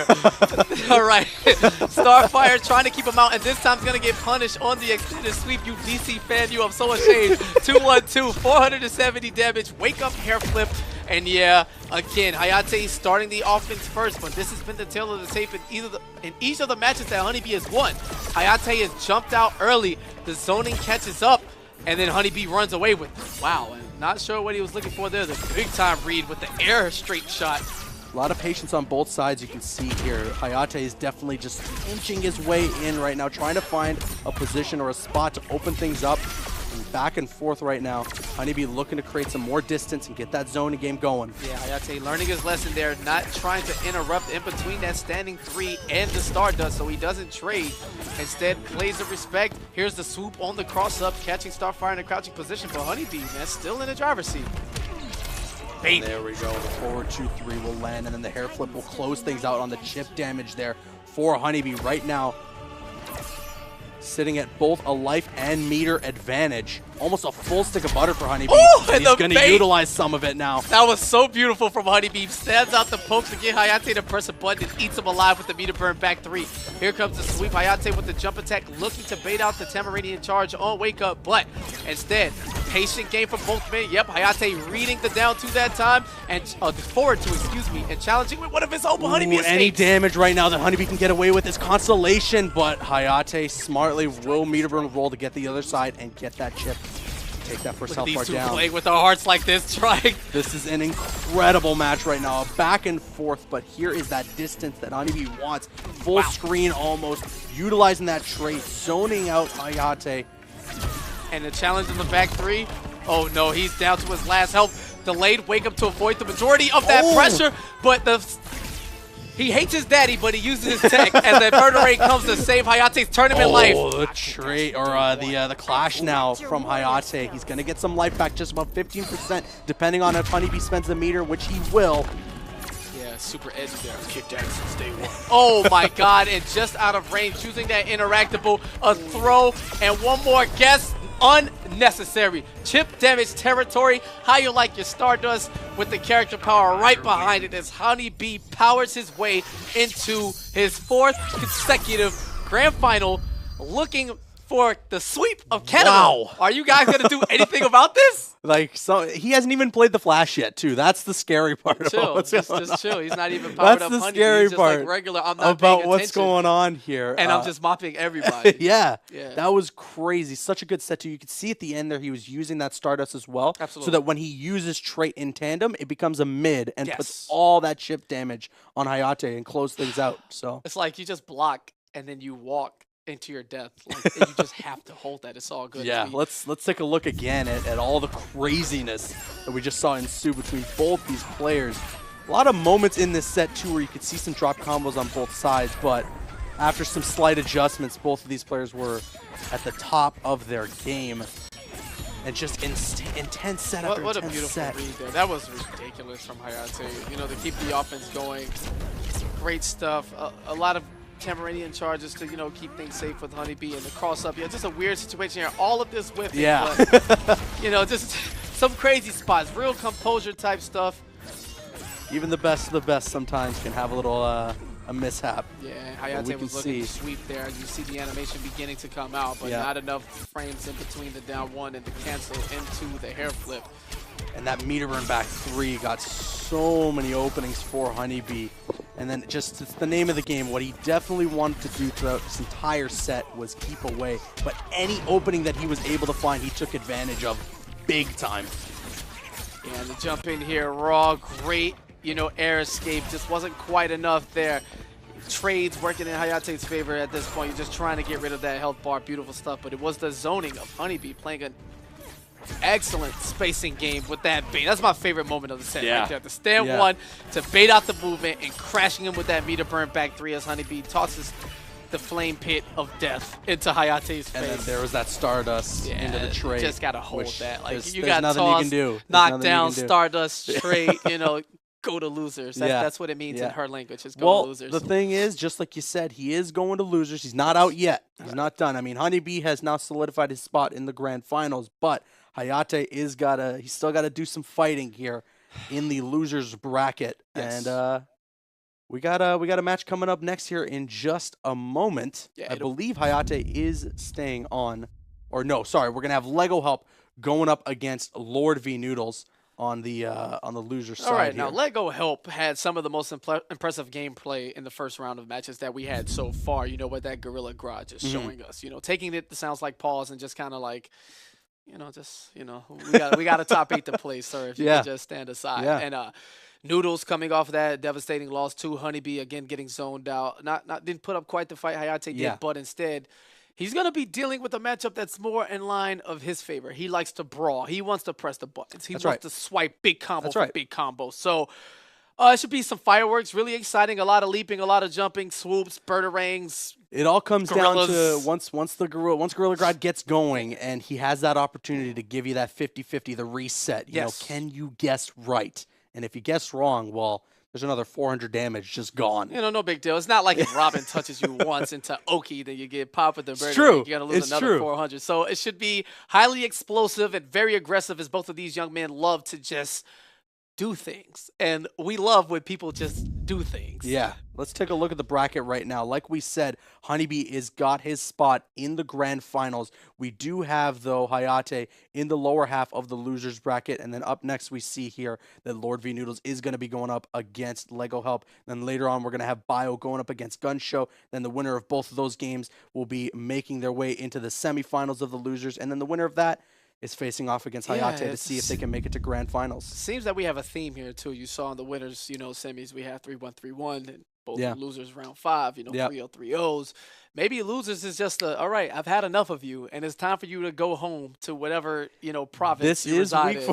All right? And you can hold that, and your third winter's up here and all of this nonsense. Yeah. How don't you take this L as well? Well, this is week 4. This is it. These guys got to try and get as much points as they can possibly get, and as far as they can go is what's going to help with that. So players like Lego or like Lord V Noodles, they want to get up there so that they can solidify their spot in the top 8 to make their way to Fan Expo later this year. Absolutely. And again, the seeding being everything. You practice so much and then you go hard. And, if you're coming in and you just sneak into the window in 8th place, you're looking at Honeybee first round, it's going to get kind of rough for you. You have time, though, which is the greatest part about this, is the gap you have between now and the Expo. Right. You have plenty of time to scout, study, learn matchups, pick up new characters. That's right. Just keep track of everything going on as the Injustice Pro Series is going to start 2 weeks from now at Combo Breaker. So with Canada having the leg up right now and the early advantage to keep things going, it's highly important that they take advantage of this opportunity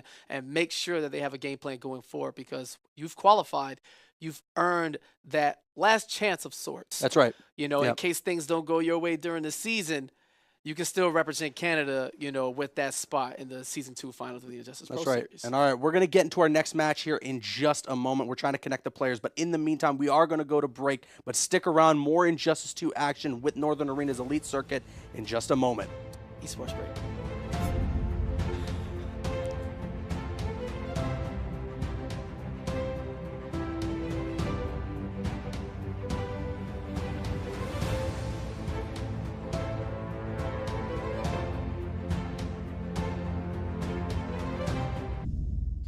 All right, welcome back, ladies and gentlemen, to the Northern Arena Injustice 2 Elite Circuit. Now, before we jump into our next matchup here, I did want to say Happy Mother's Day to all the mothers out there. This is a beautiful day to celebrate the mothers around the world. I'm sure there's mothers in Injustice 2 as well that we want to congratulate. Yeah, like Black Canary. Black Canary. There you go. Black Canary, I don't know who else. I mean, you tell me. I'm trying to think of the roster right now. Like, what other mothers on the Injustice 2 roster are there? I mean, Poison Ivy by technicality, right? Like, we definitely Mother have of to all give plants. Her. Yeah, absolutely. Harley's my mom on occasion. it's okay. Anyway, we'll get back more of that when we focus on this game right now. Let us see how thorough. All right, here we go. We're going to have Lego Help going up against Lord V Noodles, and opening things up is Lego right now. Trait is popped.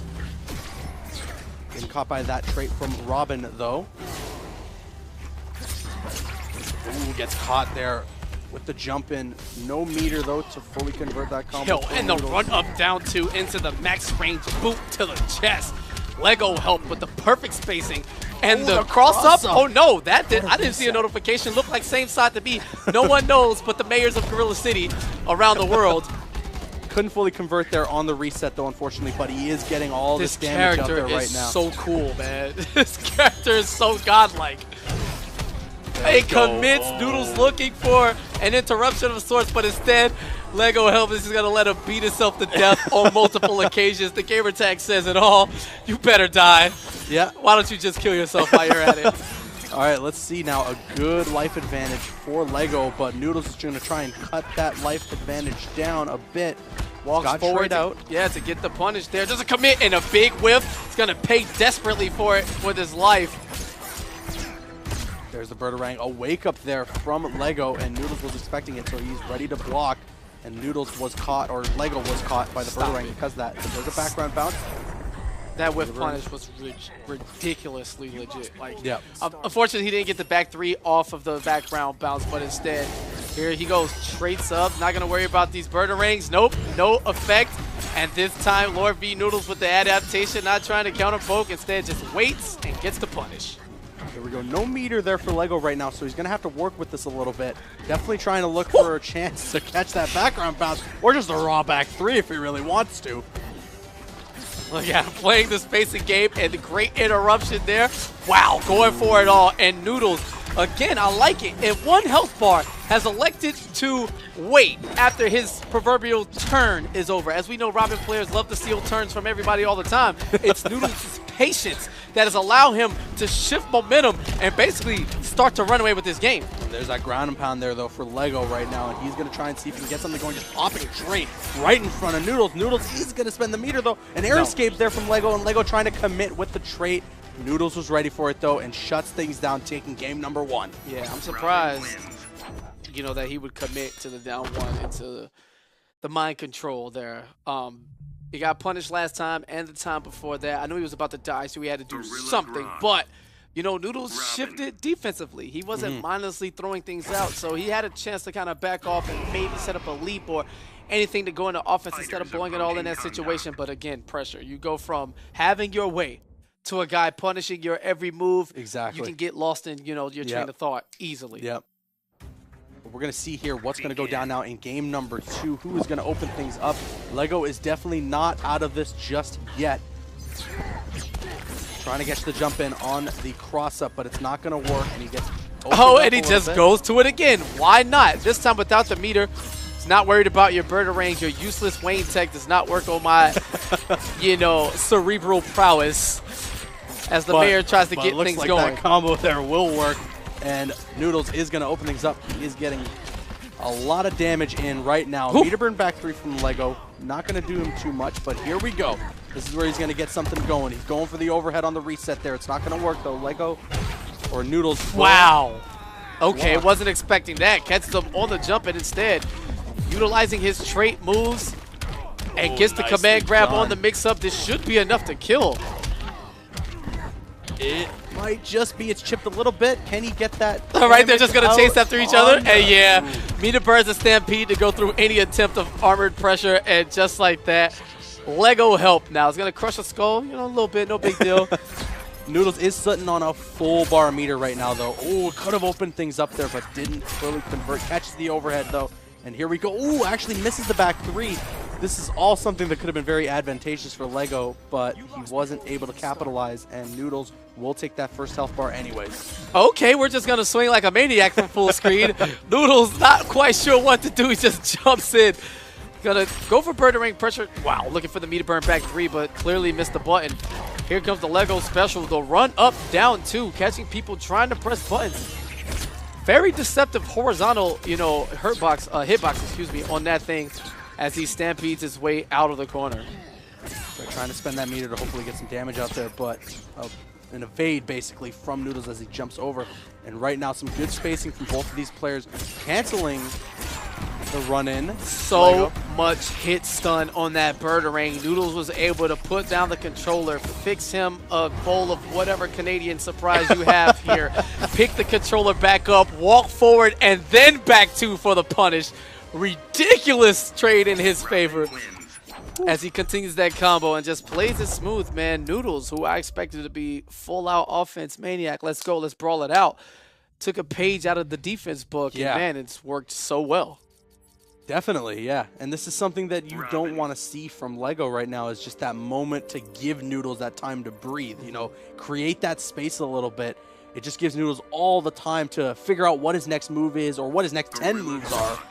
I can't believe I'm sitting here calling a grown man Noodles. I don't get it. I need an origin story on the name, please. Just tweet that out for us, please, Lord V Noodles. we're gonna have to contact him to get a little bit. Yeah, just figure that one out before I get home. I need to know. Inquiring minds want to know. All right, a down 1 will open things up and get Lego that first bar meter now, and then the down 1 cancel into the interactable. Trait has been activated. Using trait now, trying to extend things. Wow, awesome! That was ridiculous. Done. Yeah, he let Noodles walk back into his own cross-up situation with that far lead. And there is another reset as he puts Noodles into resend constantly. Almost a perfect round here for Lego. For one tiny little bit of chip damage that he took, he basically took that entire health bar without getting hit at all. Yeah, Lego help looking to shake the theme of the losers bracket where every single set has been 3-0. Wants to change the status quo of today's Northern Arena Week 4 circuit and dives in immediately. He's going more offensive.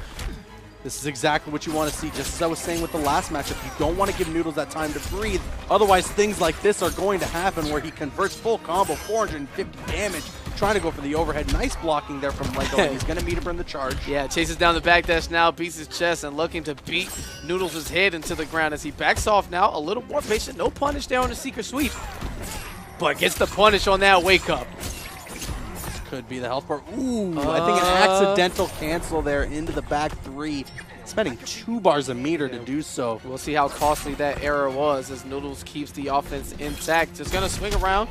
No big deal. Armors through. Is going to pile up that damage. 173. Pretty decent for a single move, but one hit, yeah. Not good in that situation. Leaves himself susceptible to the punish, but the air attack to reverse the positioning. Done. Turning defense into offense. That was beautifully done. The air escape gave him all the advantage there to capitalize on a whiff punish, basically. Big time trouble here for Lego Help. He's not going to clash. He's going to eat the brunt of this damage. Hard knockdown into unclashable now. Noodles armored, 173 damage, but not enough to get the kill. Very Wake scary. up. No meter right now. And the secret sweep, just like you were talking about last time, he lands it this time and walks away with that game by the skin of his teeth. We'll see. Don't tell Daddy. Don't tell Daddy how I slapped your legs and saved my tournament life. 2 games to 1 as Noodles now. Will he... Let's see what goes on here. We're going to keep the same armor, and we're going to go with the young yellow jacket. And a very different game there from what we've seen in the previous 2 games with Lego right now. And can he keep this momentum going and maybe take us to a game number 5? Let's see what goes down here in this matchup. One thing remains the same. We're going to head back to the Fortress of Solitude where Lego Help opened up that first round with a near perfect, starting that background bounce on his first combo. There it is again. I mean, it's almost like he can hear me. Definitely want to utilize stuff like this, and there we go, trying to go same side. I think he was hoping that maybe Noodles would be blocking on the other side, expecting a cross-up. Uses that air escape, but still gets the attack in anyways.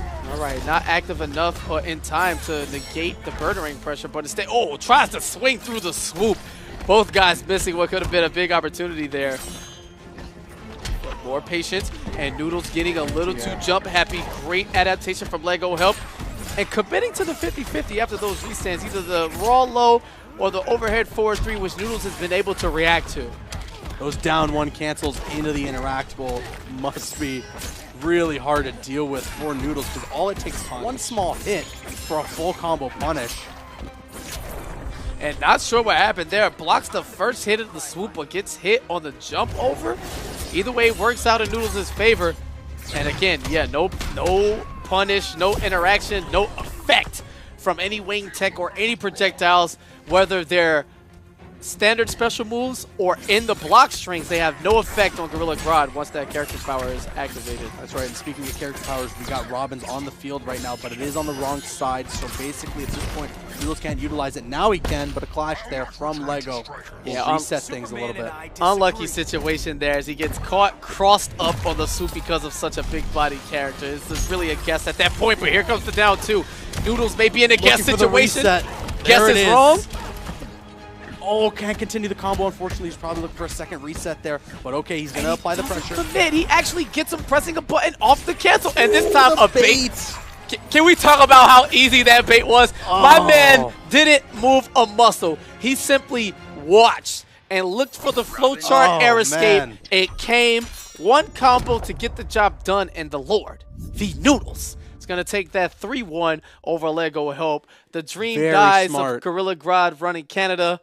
And his run ends here. We'll have to tally up to see the leaderboards where exactly he ends up in terms of qualifying for the grand final to be held at the Expo later on in the year. A great set there. Yeah. That back and forth right at the end. I mean, a nice read from Noodles, just waiting. Yeah, when you go back and look at the footage, it's going to be a point. He goes for the 2-2 cancel as we get into these replays right here. Replays, yeah. And he misses. He doesn't commit to the string. The next hit actually connects what could have been round 2 of the combos, but this is earlier on in the set. Game 2, just defense. He started swinging, trying to stay alive in this situation, but I mean, what are you gonna do? Jump back 3, such a great air normal from Robin. So quick, so much real estate it takes up in the aerial space.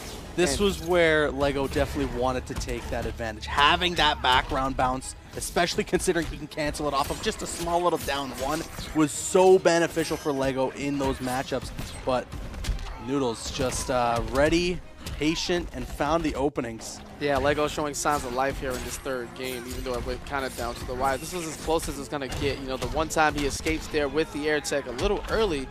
But, you know, Noodles making sure to not let it happen again as we get the chest pound into the secret sweep here on Wake Up. The great decision. It was. Yeah, eats the backdash alive. The secret sweep. A little too late, and doesn't commit to the second hit of that of the Stampede cancel. In fact, he just air techs his way into his own death. You know, great usage of the mechanics from both men. The read by Noodles, you know, he kind of gave it away. He's been doing it in the same position every single time he air teched. And adaptation, man, this is what we wanted to see as Injustice 2 meta carries along, and people are utilizing more and more air checks and meter burn rolls and all of the game's mechanics. And when you start to use that more and more, you can see that your opponent is just ready and waiting for it. Noodles just hit that download button and do exactly what LEGO was going to do. But let's take a look at our bracket so far from what we got. Obviously, again, in the grand finals, we got Honeybee, and moving on after that matchup, we had Lord v Noodles. Next up, we're going to be having Biohazard going up against Gunshow. The winner of that will move on to face Lord v Noodles, and then the winner of that matchup will face off against Hayate. Yeah, so it's basically Canada's theme: run the Robin Gauntlet, and then fight the final boss of Canada, that is Honeybee, with whatever character he feels like winning with this week. So it's definitely going to be a ride here. This probably being the most pivotal match of the tournament now between Gunshow and Biohazard. That's right. Both of these guys can definitely make the run and make it up to Honeybee.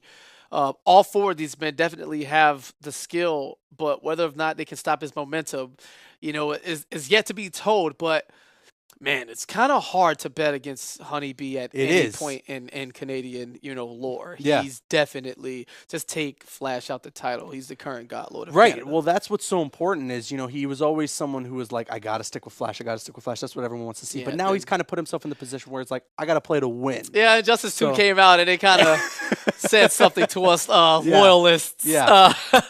But he learned and he adapted. Exactly. And that is the mark of a great player, because you can sit and complain about a character and not do anything forever, or you can win, because at the end of the day, that's all that matters. It doesn't matter who you did it with. So you can complain about Flash or whoever, just this and that, and lose here or there, or you can just be a champion. It's like, which resume would you rather have? Yeah, and he is on the road to be doing so right now, taking 3 weeks in a row. But we are going to be getting into our matchup here in just a moment with Biohazard taking on Gunshow. Obviously, Bio wants to make his way through, and hopefully, if he makes his way to grand finals, get that run back from last week and face off against his brother. Let's give somebody else a chance. Let's let Hayate take it. We'll see. We will see what Either happens. way it goes, it's all good as we get into the character select with these guys now. It's going to be Firestorm against Bane, and this is a testament. We talk about Honeybee and Loyalists and characters overall, but when you actually look at it, Injustice 2's balance is actually in a really good spot. You see so much variety, you know, throughout these events, you know, just coming down from Texas Showdown. You know, we watched the kid Deoxys, you know, win the entire tournament using only Blue Beetle. Starfire is one of the hottest topics in the whole community. Everybody's complaining about that. And these aren't characters that people would necessarily put in a top 5 discussion or a top 10. Now, opinions are getting skewed because we're approaching the season and people are, you know, getting their opinions out there. But you see a bevy of characters all across gameplay and tournaments, from Canada down to, you know, wherever. Yeah, absolutely. And all right, here we're getting to our first game right now. A little bit of opening up from Gunshow as he gets that Molten Trap combo, and now he is trying to continue the pressure here. Debuff for Bio, but he gets that Venom back, catches the low with the back 2-3. And here's a full combo right now. Yeah, and gets the error there. You heard the fusion shield button come out. Gunny looking for the down one on the interruption of that jump in, but instead the level of respect for both of these men. Wow. Both of those guys just waiting it out right now, and there's a little bit of a punish from Bio as he gets that first health bar gone. But now, because of the mid-round celebration, he is going to be on level 3 debuff. This is where Gunshow can take advantage and get quite a bit of damage out, but not looking to find an opening there. Yo, the respect is too much right now. Dash up 4-3. It's just 4-3 again. Biohazard, although he's armored, he knows that Gunshow is looking to utilize his grab immune option so that he doesn't get caught with that backbreaker. That's right, and there we go. He lands the Molten Trap. He's going to extend the back 3 there, and now we are just about even life. Bio is taken down, but Gunshow sitting on deck with level 3 trait getting caught with the air. Wow, and questionable, you know, I'm not sure what happened there. Bio got the clean jump in, but doesn't get the connection on the combo. Maybe he was afraid to commit or a bit indecisive and he pressed the button a bit late, but everything's still working out his favor as he forces Gunny out of his clash. Now, this is what you were talking about earlier, that early clash. This is something that's going to be really unfortunate for Gunny because anything going forward for Bio is something that Gunshow's just going to have to eat, like this right here. Looking for the low into the overhead. Man, you forget about that string. You rarely see it, but this time Gunny able to fight back, and Biohazard's like, yep, this is not it. He just went into deep buff. He was about to catch a restand. Could have spelled big trouble. Definitely that level 3 trait could have been popped. No bar spent on both sides. And level 3 trait is out now. Ooh, is that a punish? Is it a punish? Yes, it is. And Biohazard looking for it. Oh, chokes headbutt. Just knee to the chest. Going to the other your side matrix. of the This was for you and the professor. Ah, so dirty. And we get to see remnants of the super. We barely see Biohazard. One of the hypest things to watch in all of the NRSC, not just Canada alone. And he's going to flex one time. You know, you can put the kid and the professor together all you want, but they can't rock with this venom. Such a testament of knowledge there, too, to know that using that Molten Trap can be unsafe, especially when that super is popped. And a little switch in gear here from Gunny. He's getting serious now with the Chrome. Yeah, that was actually sick. The Biohazard, you know, he was just waiting on it. And Gunny, as we know, is the king of catching most of his Molten Traps on checking people's forward movements. And Biohazard's like, nope, I'm just going to wait. I'm just going to wait. That's right. And you can hold this. And there's that Bane Bomb now. Ooh, just charging right in front of him. 1 meter right now for Gunshow, but he does build some there. Keeping it safe, both of these men. The backdash afterwards. And Biohazard not committing to an aerial attack so that he didn't catch a whip punish on his landing. So instead, Meter Burn forward threes his way into promised land of offense and grabs him out of the Meter Burn burst. Jumping for you. It's Bane Bomb City now for Biohazard, but the Meter Burn back 3 is going to shut things down and get things going. Is he going to spend that trait? Yes, he will. He's going to look for the Vortex right now. He's going to try and get the Molten Trap going again, but it won't work. And this is where Bio's got to go on the offense, and he will. And I liked it. He takes it to Gunny so that he doesn't get many opportunities to open Biohazard up with those offensive 50-50s that all launch while level 3 trait is active. So great stuff from Biohazard. If he was going to get hit, he was going to get hit, but he wouldn't let Gunny dictate the pace in that situation. I respect the decision making. Chip. There we go. Shutting it down with the chip damage now. Gunshow will take that first health bar. Oh, but the elbow drop is going to land. Oh, and looking for the wake up. Very dangerous decision from Gunny right there, but worked out in his favor as he got the escape. Bane doesn't really have a full screen, you know, outside of a super move present to punish the Firestone fusion charge. Gunshow is looking for Bio to go for that Bane Bomb so that he can catch him with that Meter Impact 3, but Bio is playing extremely patient right now, and you got to respect it, and there's a whip punish now from Gunshow. He's got level 3 trait ready. He's not going to pop it just yet, though.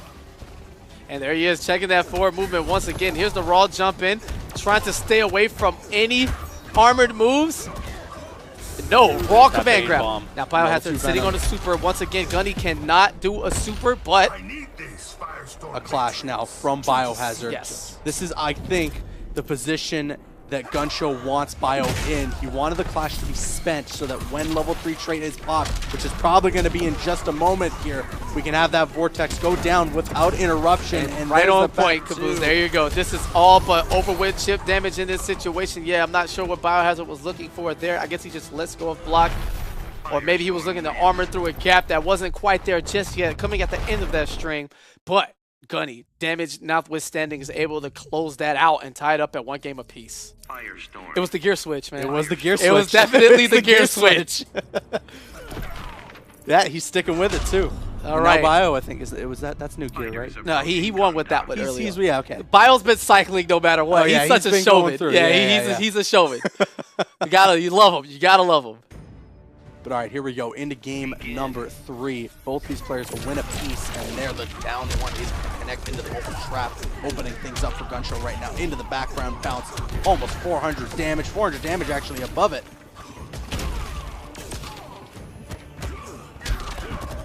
There we go, the overhead will connect. Level 2 Venom is ready, or it is out currently. Bio's just going to let it run its course so he can go on to debuff here. Play a little bit defensive. Wow, great reaction there with that air-to-air jump one of the better air-to-air attacks in the game coming from Firestorm. Here's the restand off the level 3. One side that hit on, nobody in Canada knows. It hit on the Nova Scotia side as Gunshow just takes things away. Biohazard not really a chance to play in that first round. And the instant air dash looking to escape. Now, Bio does have a full stick of butter right now, and at any moment, if he lands a hit, he probably will be canceling into either a back 3 or a forward 3, which will get him a ton of damage. But let's see if he's going to be ready to commit to that. Wow, and I think Biohazard got the input error. You saw that push coming out. I'm not quite sure that's what he wanted. Now he's forced to clash. He has to deal with the Vortex, level 3, and 100% life deficit. You're asking for a lot, but a real master Biohazard is, and he can certainly make this comeback. Here's the beginning of it. And there's that cancel into the back 3. We're at over 600 damage. Oh my God. 700. All right, yo. That first life bar is gone Biohazard. in 2 combos. My man. Like, you want to slow down, my guy? No, he does not. He's going to fend off this level 3 debuff, and just like that, we've got a match. All right, and the level 3 debuff is gone now. He's got his Venom ready to go once again. But now he's got to try and make this uphill battle. The armor will fire through that. Nice use of the interactable there to keep things safe for Gunshow, and Gunshow is really keeping things in check. All this chip damage is just really starting to add up, and Bio's got to find an in now or never. Oh, punish. Oh, a clash there from Gunny. He knew exactly what was about to Now, follow. this is very unfortunate for Biohazard because it's going to keep him in debuff. It's going to reset the counter once again. Now, he gets the 25% damage, but this is a debuffed combo. He's going to get his meter back. Oh, wait a minute. He has a chance scary. now. And Gunshow, why would you do that? And an even worse mistake from Biohazard as he doesn't get the punish off of the fusion charge that could have spelled death potentially. If he launched him, Gunshow did have access to an air escape, but in the corner, oh man, Bio's got to be kicking himself for that one. Gunshow escapes with his life. Things like that, those small little mistakes will come back to bite you in the long run. And Bio, again, like you said, must be kicking himself. He had full advantage there to take control and close that game out completely, but unfortunately wasn't able to punish that wake up, and Gunshow walks away with it. Now we're going to get into game number 4 here. Let's see if Bio can turn things around. This all becomes a mental game right now. He doesn't want to get discouraged. He's got to get right back into it. All right, keeping him at bay with the pokes. Gets the hit, confirm on that one, connects into the Molten Trap, spins the bar. Healthy amount of damage, and that air-to-air once again, denying the interactable usage. Gunny now rolling on all cylinders. All offenses firing, and the double kicks to the face. A perfect round for Gunshow. This is not looking good for Bio right now. He has got to turn things around quick, and there we go. A Bane Bomb meter burning to switch sides now. There we go. The overhead will connect. He's going to try and catch the cross-up. It won't work, but he does get the RKO out of nowhere. Back into the corner, and yeah, just too far out. And the adjustment, when a gadget character uses that interactable, they kind of fade into the screen, you know, into the barrel. So pulls a hurt box away even more. And Gunny able to escape for free there as Biohazard has been fighting to get back into this one after that perfect round. Bio definitely looking to get away with that first health bar without having to clash, but it looks like he's going to be put in a position where he's forced to basically at this point.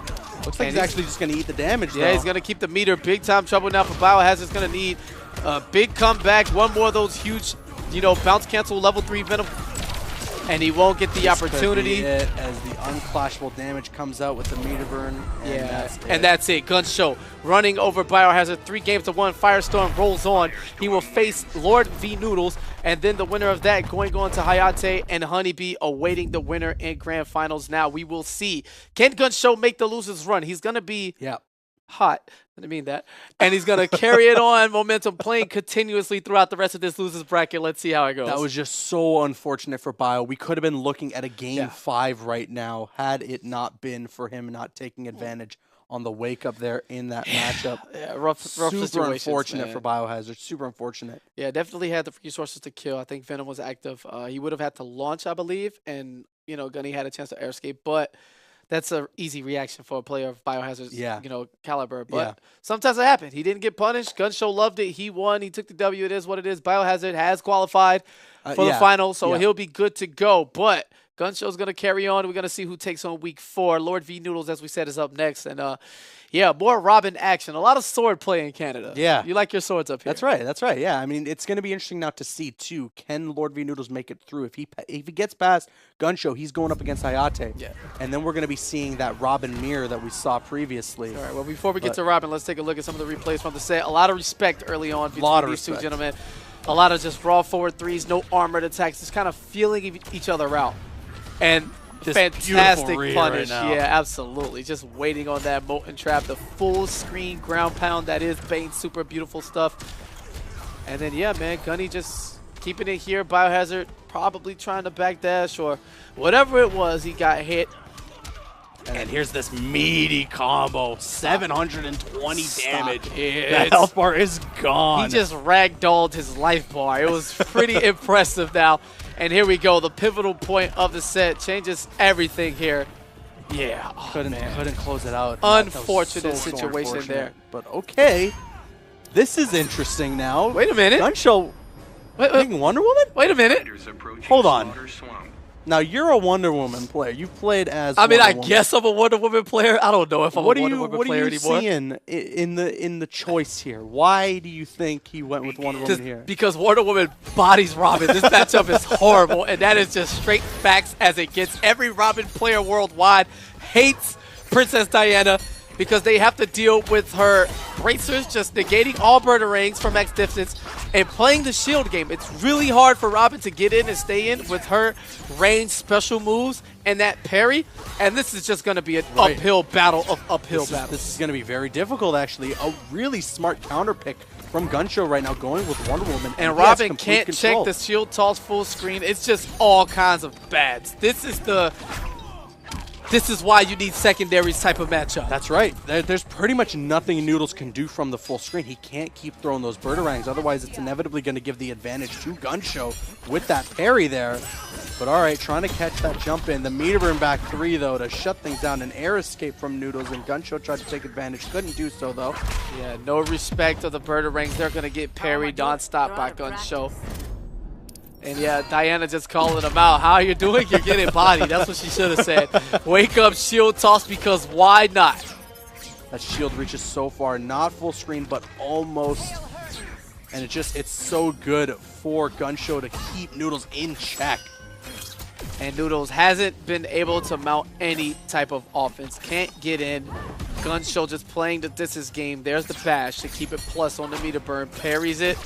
I mean, right now, if Gunshow really wanted to, he can just run that time limit. All he's got to do is force Noodles to get in. And great patience here, not having to do anything. Here's the connect on the recall from that shield toss. Unblockable, but now Noodles, the one opportunity you get, nothing doing, but here's a second opportunity. Into the corner we go. Here's a whiff punish. Should be easy, and just like that, the damage of Robin. Great stuff, optimizing. Leading that Assassin Strike early in the cancel for the combo to keep Gunshow back into the corner. That's right. Now, the unfortunate thing here in Noodles' side is he has used his Clash already, so he's just got to go all offense. He's really got to get in there and get some damage out.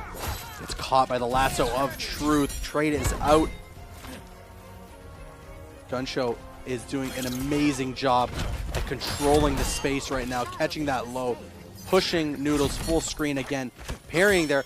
A smart choice. I like the decision making there from Noodles, but he actually wasn't able to capitalize fully. And Gunshow, ooh, I like the setup. Gunshow was getting a little flashy there. He went to parry the third part of that string that didn't come out, and Noodles knew it, so he bait him, and this match is getting close as it really shouldn't be, because Gunshow's been extremely patient. The game plan has worked, but every time he's just decided to go in, that's when he's gotten opened up. You can definitely play the clock game and force Noodles to come to you, and there it is, punish on that Birdarang toss, and Gunshow takes game 1. What smart recognition of the space there with the shield bash to know exactly when the opportunity is to throw it and finding that opening to close out that game. Game number 1 will go to Gunshow with a really interesting pick here, something that I did not expect coming. And he's rocking, of course, the movie gear as well for Wonder Woman. You gotta have love to. it. You got one of your loadouts has to be this. Yeah, it has to. I mean, you can't miss an opportunity to use this gear. It's so cool. But all right, here we go. Game number 2 now. What's Noodles gonna do to adjust here? he will open things up. All right, get caught pressing a button, and this time, Noodles with the life lead. Now, a thing about this matchup, although I feel that Wonder Woman wins it pretty handily, if Robin has the life lead, she has to come in. Exactly. And it makes it tough. So, that's right. It's just, you know, now Noodles can play the time game, but it's not really in his DNA to do so as he wants to get things done. Now he's going to get punished just for throwing that jump attack out unnecessarily. Reset completely there from Gunshow now. Yeah, 300 damage now. There you go. And Noodles recognizing, trying to play the space game, walking back.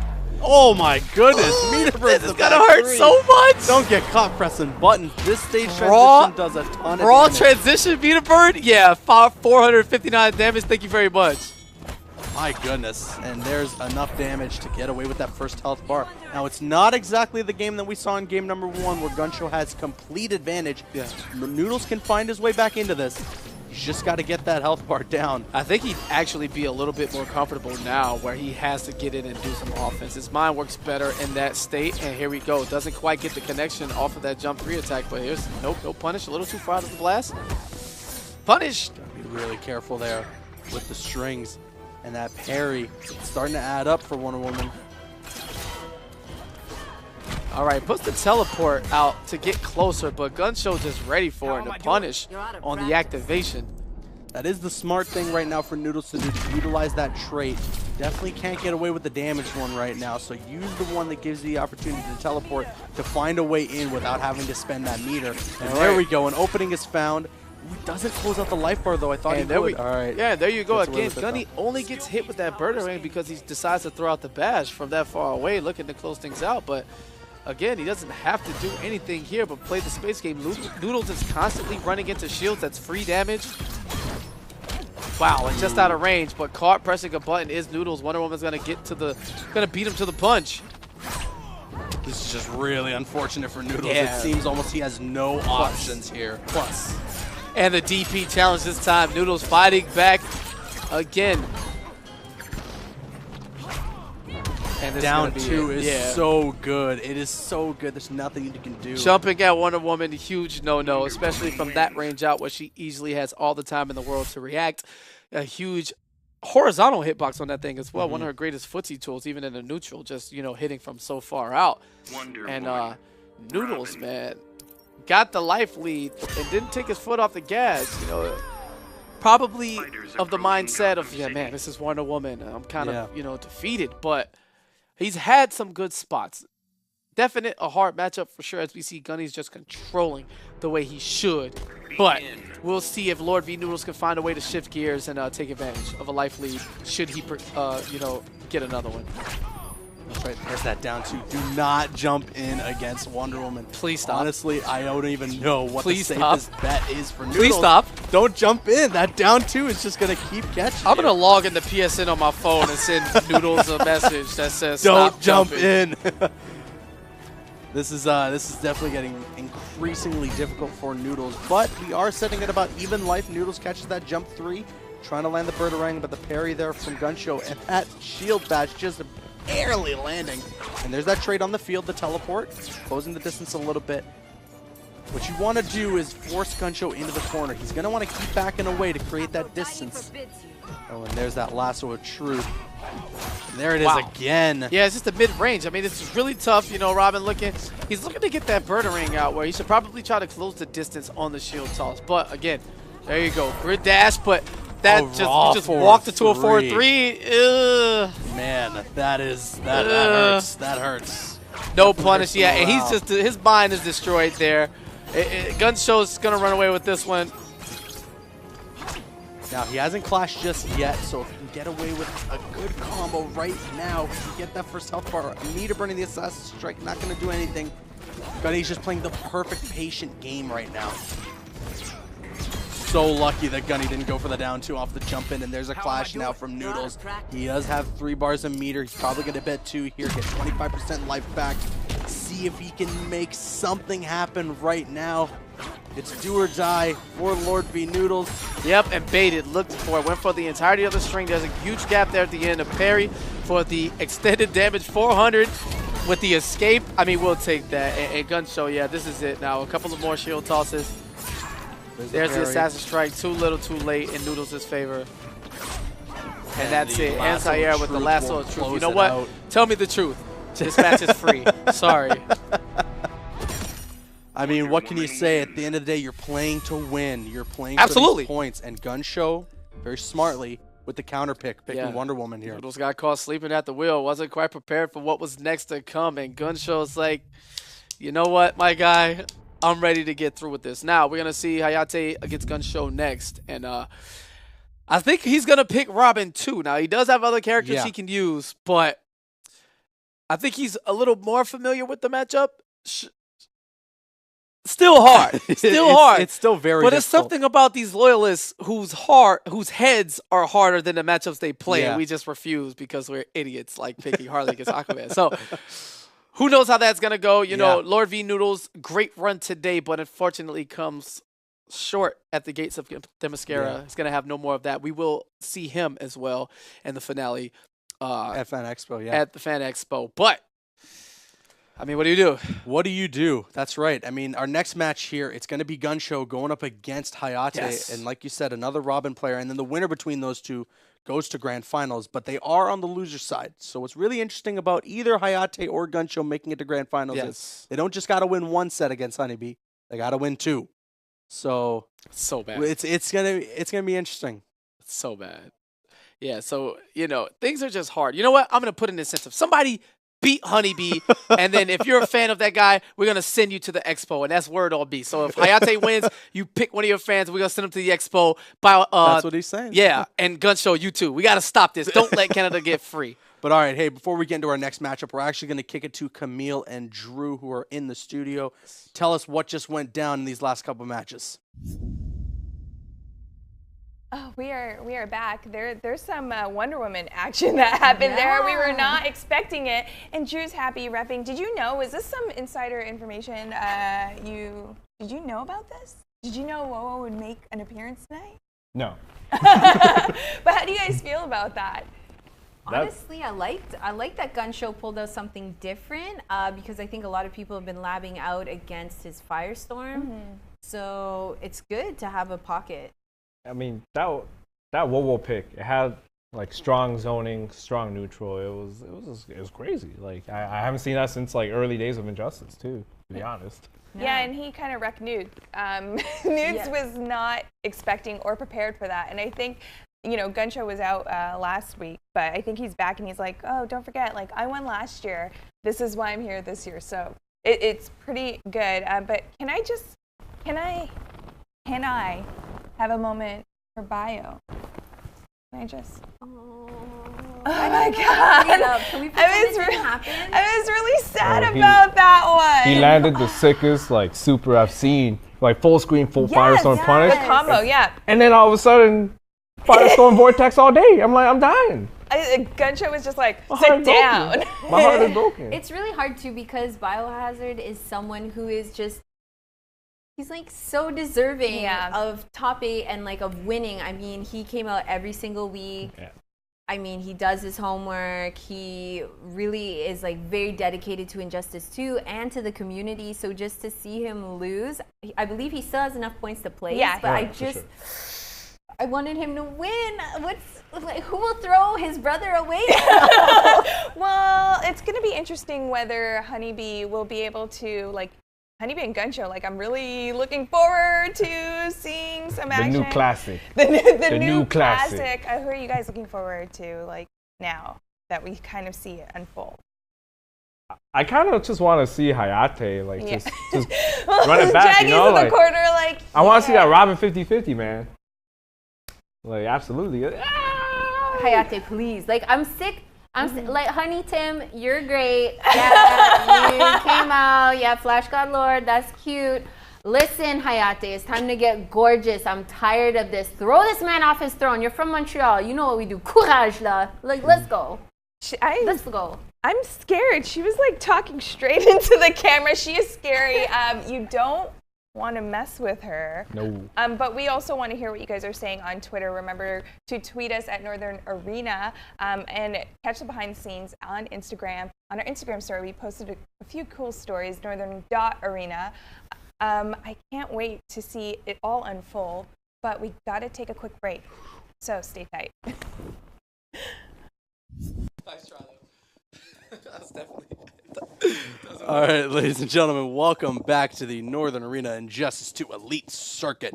We got our next match coming up here in just a few moments. We got Hayate going up against Gunshow. Now, what we actually just saw was another Robin player in Lord V Noodles going up against Gunshow who picked Wonder Woman, which was something so left field. I definitely didn't expect it. And that was just such a crazy counter pick. And Absolutely. he took complete advantage through it. So now, are we going to see that again? Are we going to see him pick Wonder Woman again going up against Hayate? I would think so. Hayate's a different conversation when it comes to Robin. Yes. Right. I would actually like to see the classic, like one of these guys hover around the character select screen and waits to see if he picks Robin and then, Wonder Woman. Yeah. Or we get the old hidden select and then, Oh, the hidden cursor. that would be fun. Can you imagine? We could see it. Can you imagine? Who knows? But it may just be business as usual. Yep.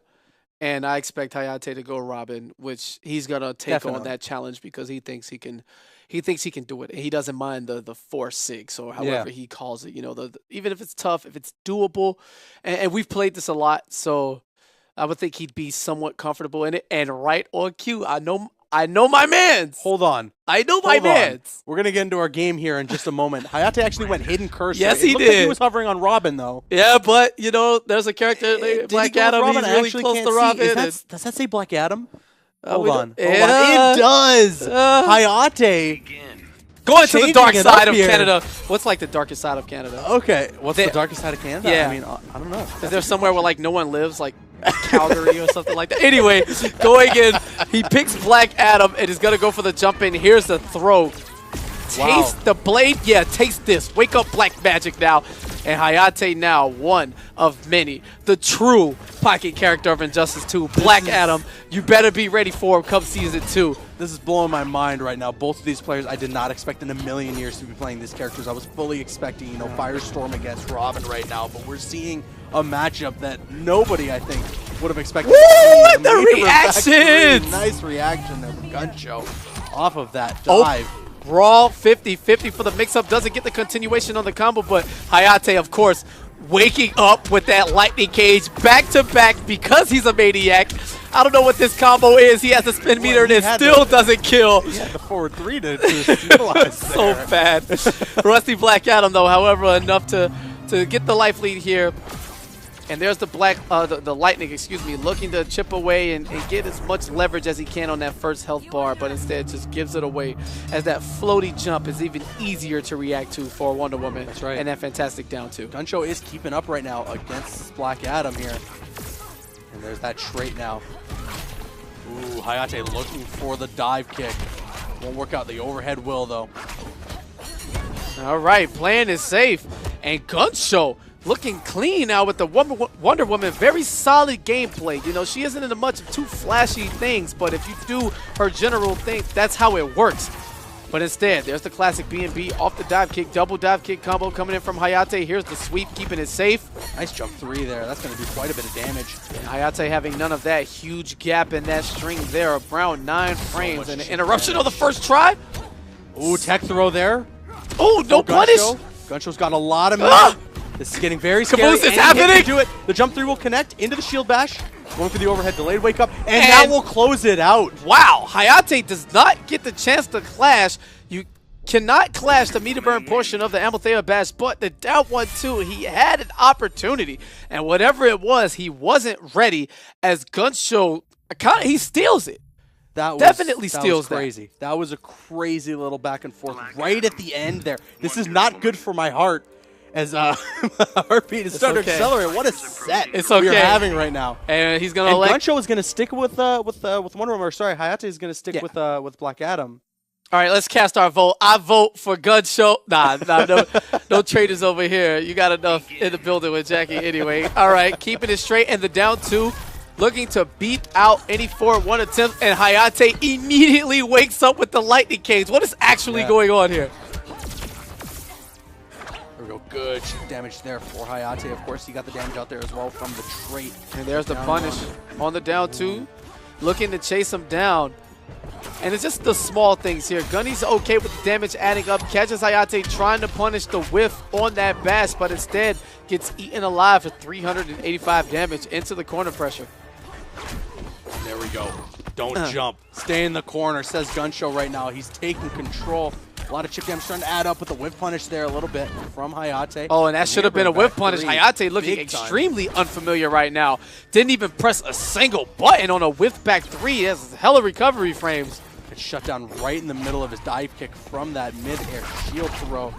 And a nice little whiff punish on that wake up for Gunshow. Definitely getting called out. Gunny in big control here. The match isn't as, it's closer than it seems. Gunshow seems to be in all type of offensive prowess. And and it's going to run away with this one. Hayate needs to figure something out and something quick. And by figure it out, I think pick Robin, as bad as the matchup can be, may be the only answer. It almost looked like he was picking Black Adam here as a little bit of a last resort or response to the last set that went down because how much of a counter pick that Wonder Woman is to Robin. But it seems that's his only option, as a throw will close things out, and Gunshow is up 2-0 right now, looking to make his way into grand finals. Yeah, this is looking really bad for Hayate. Gunshow just coming in with the game plans like, all right, dog, you pick Robin, cute.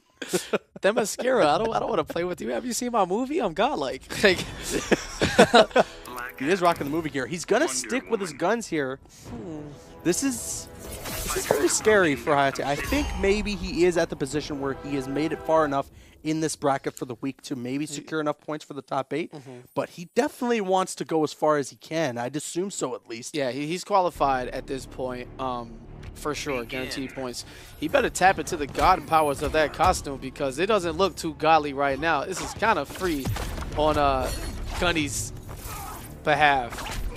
That's right. Jump 3. Going for the low. It's not going to work out, though. There's that shield throw, air-to-air, interactable, chip damage now. Dive kick not going to work out. Down 2 will. No full conversion off of it anyways. Plus frames. And not sure what the attempt was there. More plus frames, looking to interrupt the second bash if possible. As he's going to take his chances. Hayate looking for the black magic full screen, which he can't convert into a full combo. But there's a whip punish off of that dive kick now. 326 damage easily for Gunshow. And he is looking to close this game out, but we're still on that first health bar. Down 2 is going to connect, but no conversion for Hayate. Wow. This is just what comes with picking a pocket character like Black Adam, and that shield throw is going to connect. Yeah, this Black Adam not ready for the big stage just yet, as Gunny seems to be working in full control here, just outspacing with that low lightning attack. Is Hayate and catches the black magic, doesn't even meter burn it. Everything that can go wrong is going wrong so far as he drops the juggle on the combo.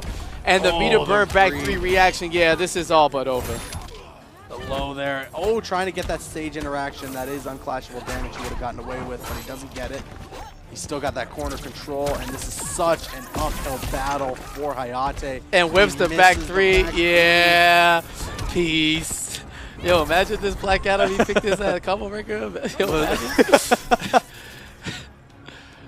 Nah, I mean, it would take all but a miracle at this point for Hayate to be able to walk away with this game. Trying to catch that dive kick, catches the low into the lightning hands. Here's an opportunity. I mean, that's one piece of damage picking up and a few more shield tosses, and that'll be the end of the show for Hayate. However, here's an opening. The forward 3 whiffs the dive kick. Oh my goodness. Oh, yeah, and that's going to be that. It would have taken a lot to go wrong for Gunshow to throw that game away, but instead, he's not going to.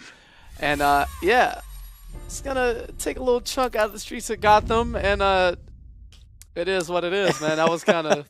That was tough because, I mean, I respect the decision there for Hayate. Yes. He hid the cursor and everything, and we all expect because he was on Robin, so I was thinking maybe he's just trying to play the mind games. He's just going to go with Robin anyways. He went with Black Adam, and he just stuck with it. I thought, just go back to Robin, but... Yeah, I mean, listen, he is his own man. He is his own man. He will live and die by his own decision. That's right. And clearly, Gunshow was ready for that one. The Black Adam not doing any of the work he expected to or wanted to find. Couldn't even create it as we go into these replays to show you of the Gunshow dominance here in this 3-0 set.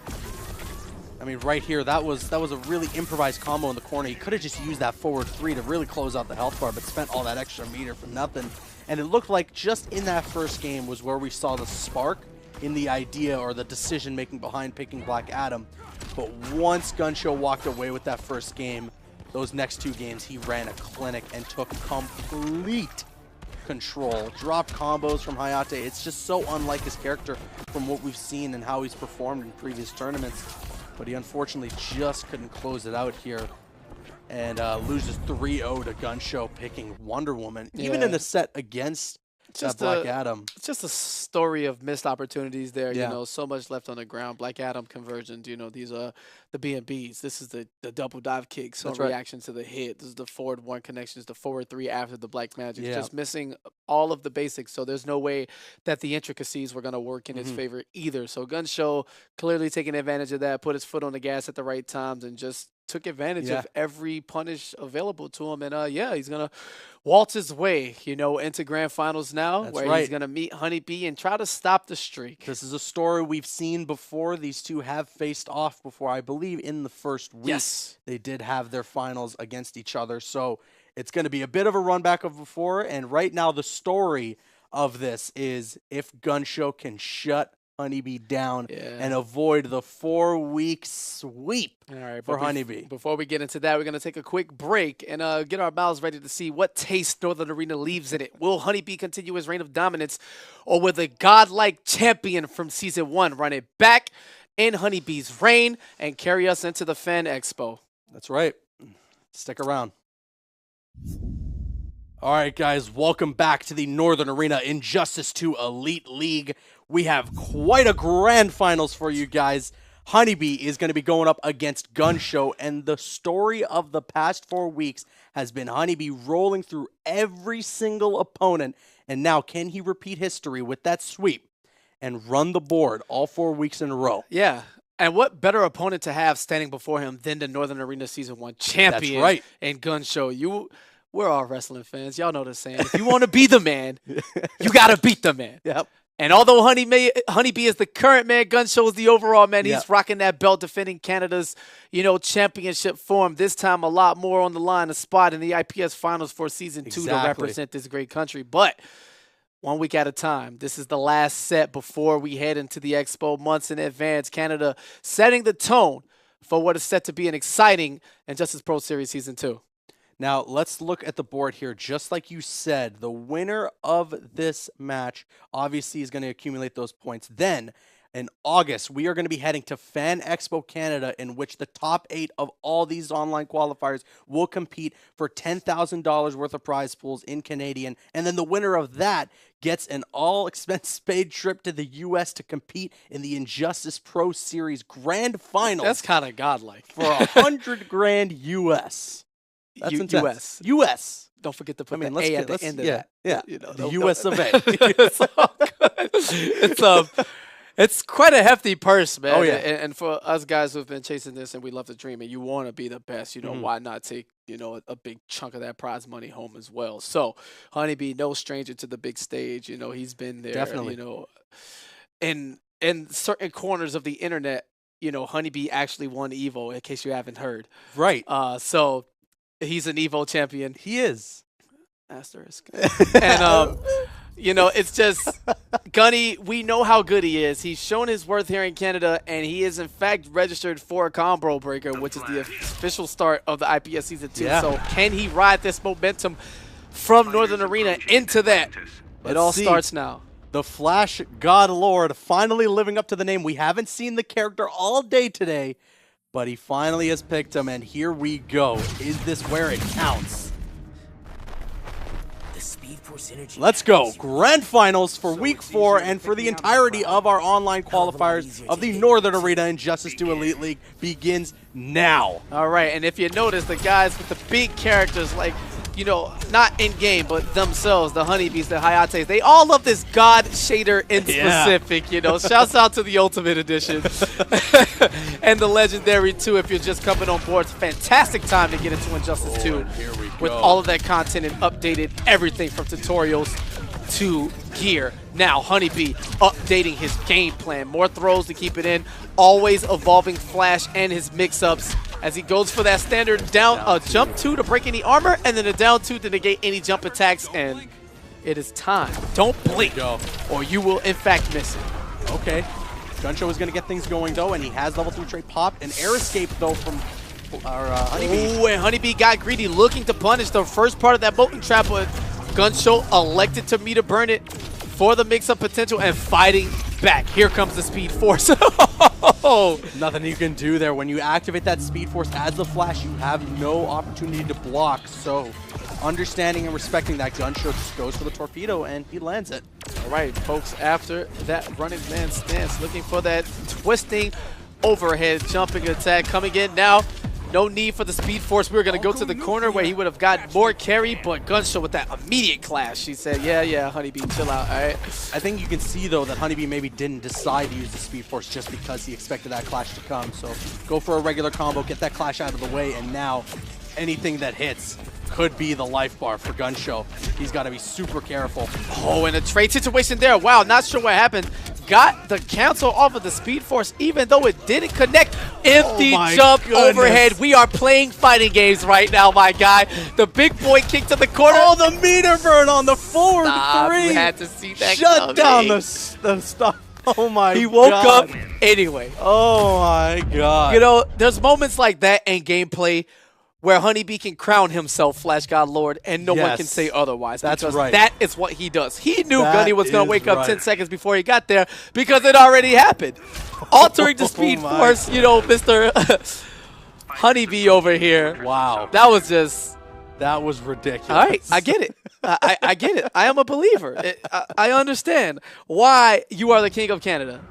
Now let's see, this is what's so important about this is Gunshow doesn't have to just make this uphill battle of being down 1-0 already in this set, but he has to win 2 sets. He's got to win 1 to reset the bracket completely, and then win another set to obviously be crowned the winner of week 4.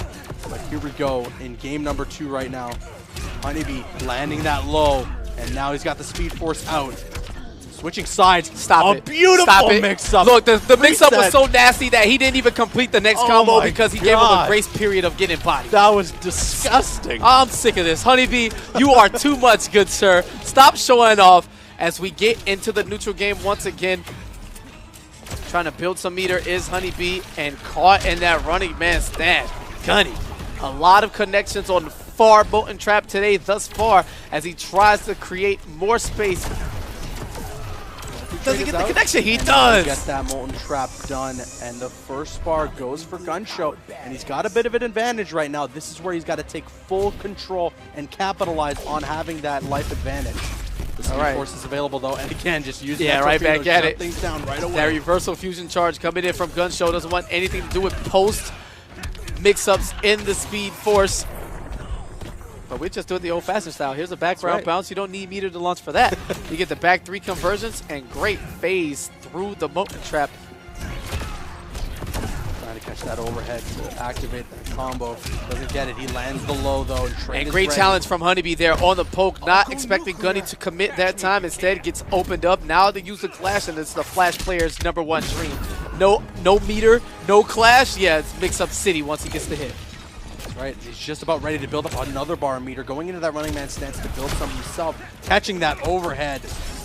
I like that, using the Sonic Pound to jump over the meter burn as an option select. It's going to get a normal punish either way, or punish the meter burn over where Honeybee's been doing his homework. Oh, no clash available for Gunshow, 1 hit, and that could be it.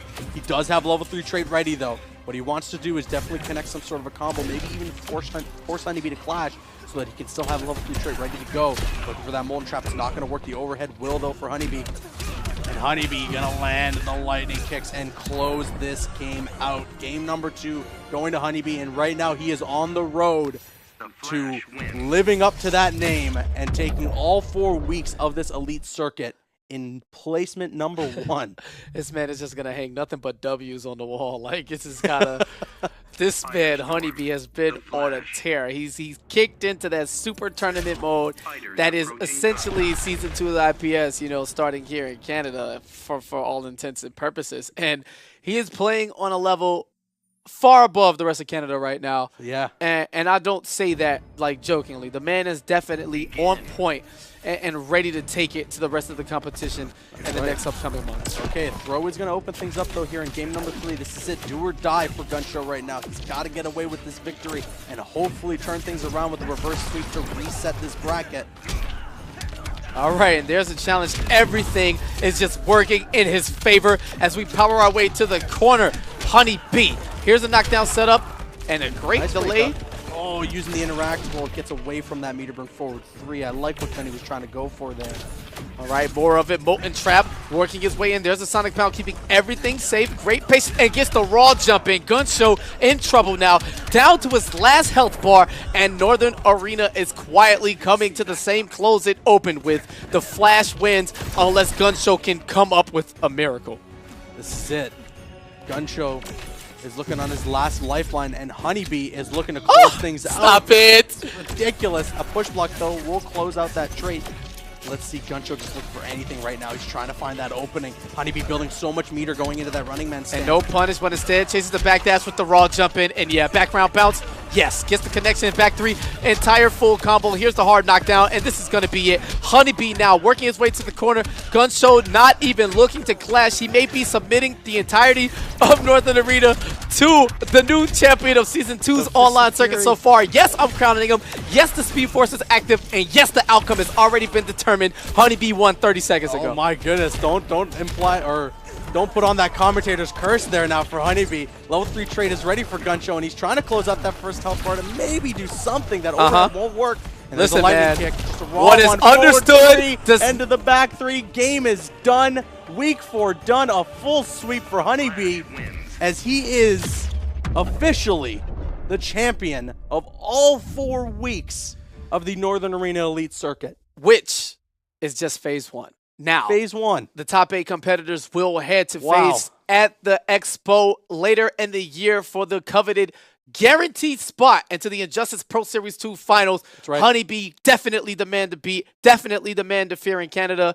And, yeah, you Listen, gotta pull it together worldwide, quick. man, watch out for the Flash God Lord. He is doing so well. All right, well, before Let's I look at take some lightly replays. to that threat of Canadian talent, let's get into these replays. I can't deal with Caboose right now.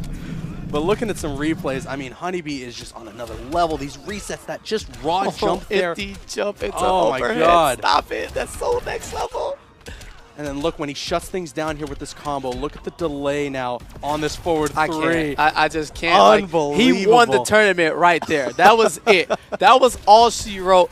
And Gunny, you know, everything that he did so far throughout the entirety of today's top 8, catching people forward on the Molten Traps, the air-to-air jump ones, you know, Vortex stuff, all of that was removed in this set. He never got the opportunity to get any of that going. And when a man strips you of your entire game plan, what are you to do but take the L? That's right. And he wasn't even able to take down the first health bar in this last match right now, and Gunshow was taken down by that unclashable corner combo. Honeybee, all 4 weeks, first place. He got 100 points across the board. Wow. That's just unreal. So as Canada plays for second, and the rest of you try to figure out what's happening, it's going to be interesting to see how everyone here prepares. Yeah. Again, you got months ahead. You have the Pro Series coming up. We'll see all of these guys like Combo Breakers, CEO Vianelli, Evo, SCR. Just a huge set of major tournaments coming up where everybody's going to be there. Canada's been able to showcase their talent for the last 4 weeks, and let's see how it carries over with Honeybee leading the charge. And we want to thank you guys for joining us for these 4 weeks, and we definitely want to thank KP here for being a special guest and casting with me.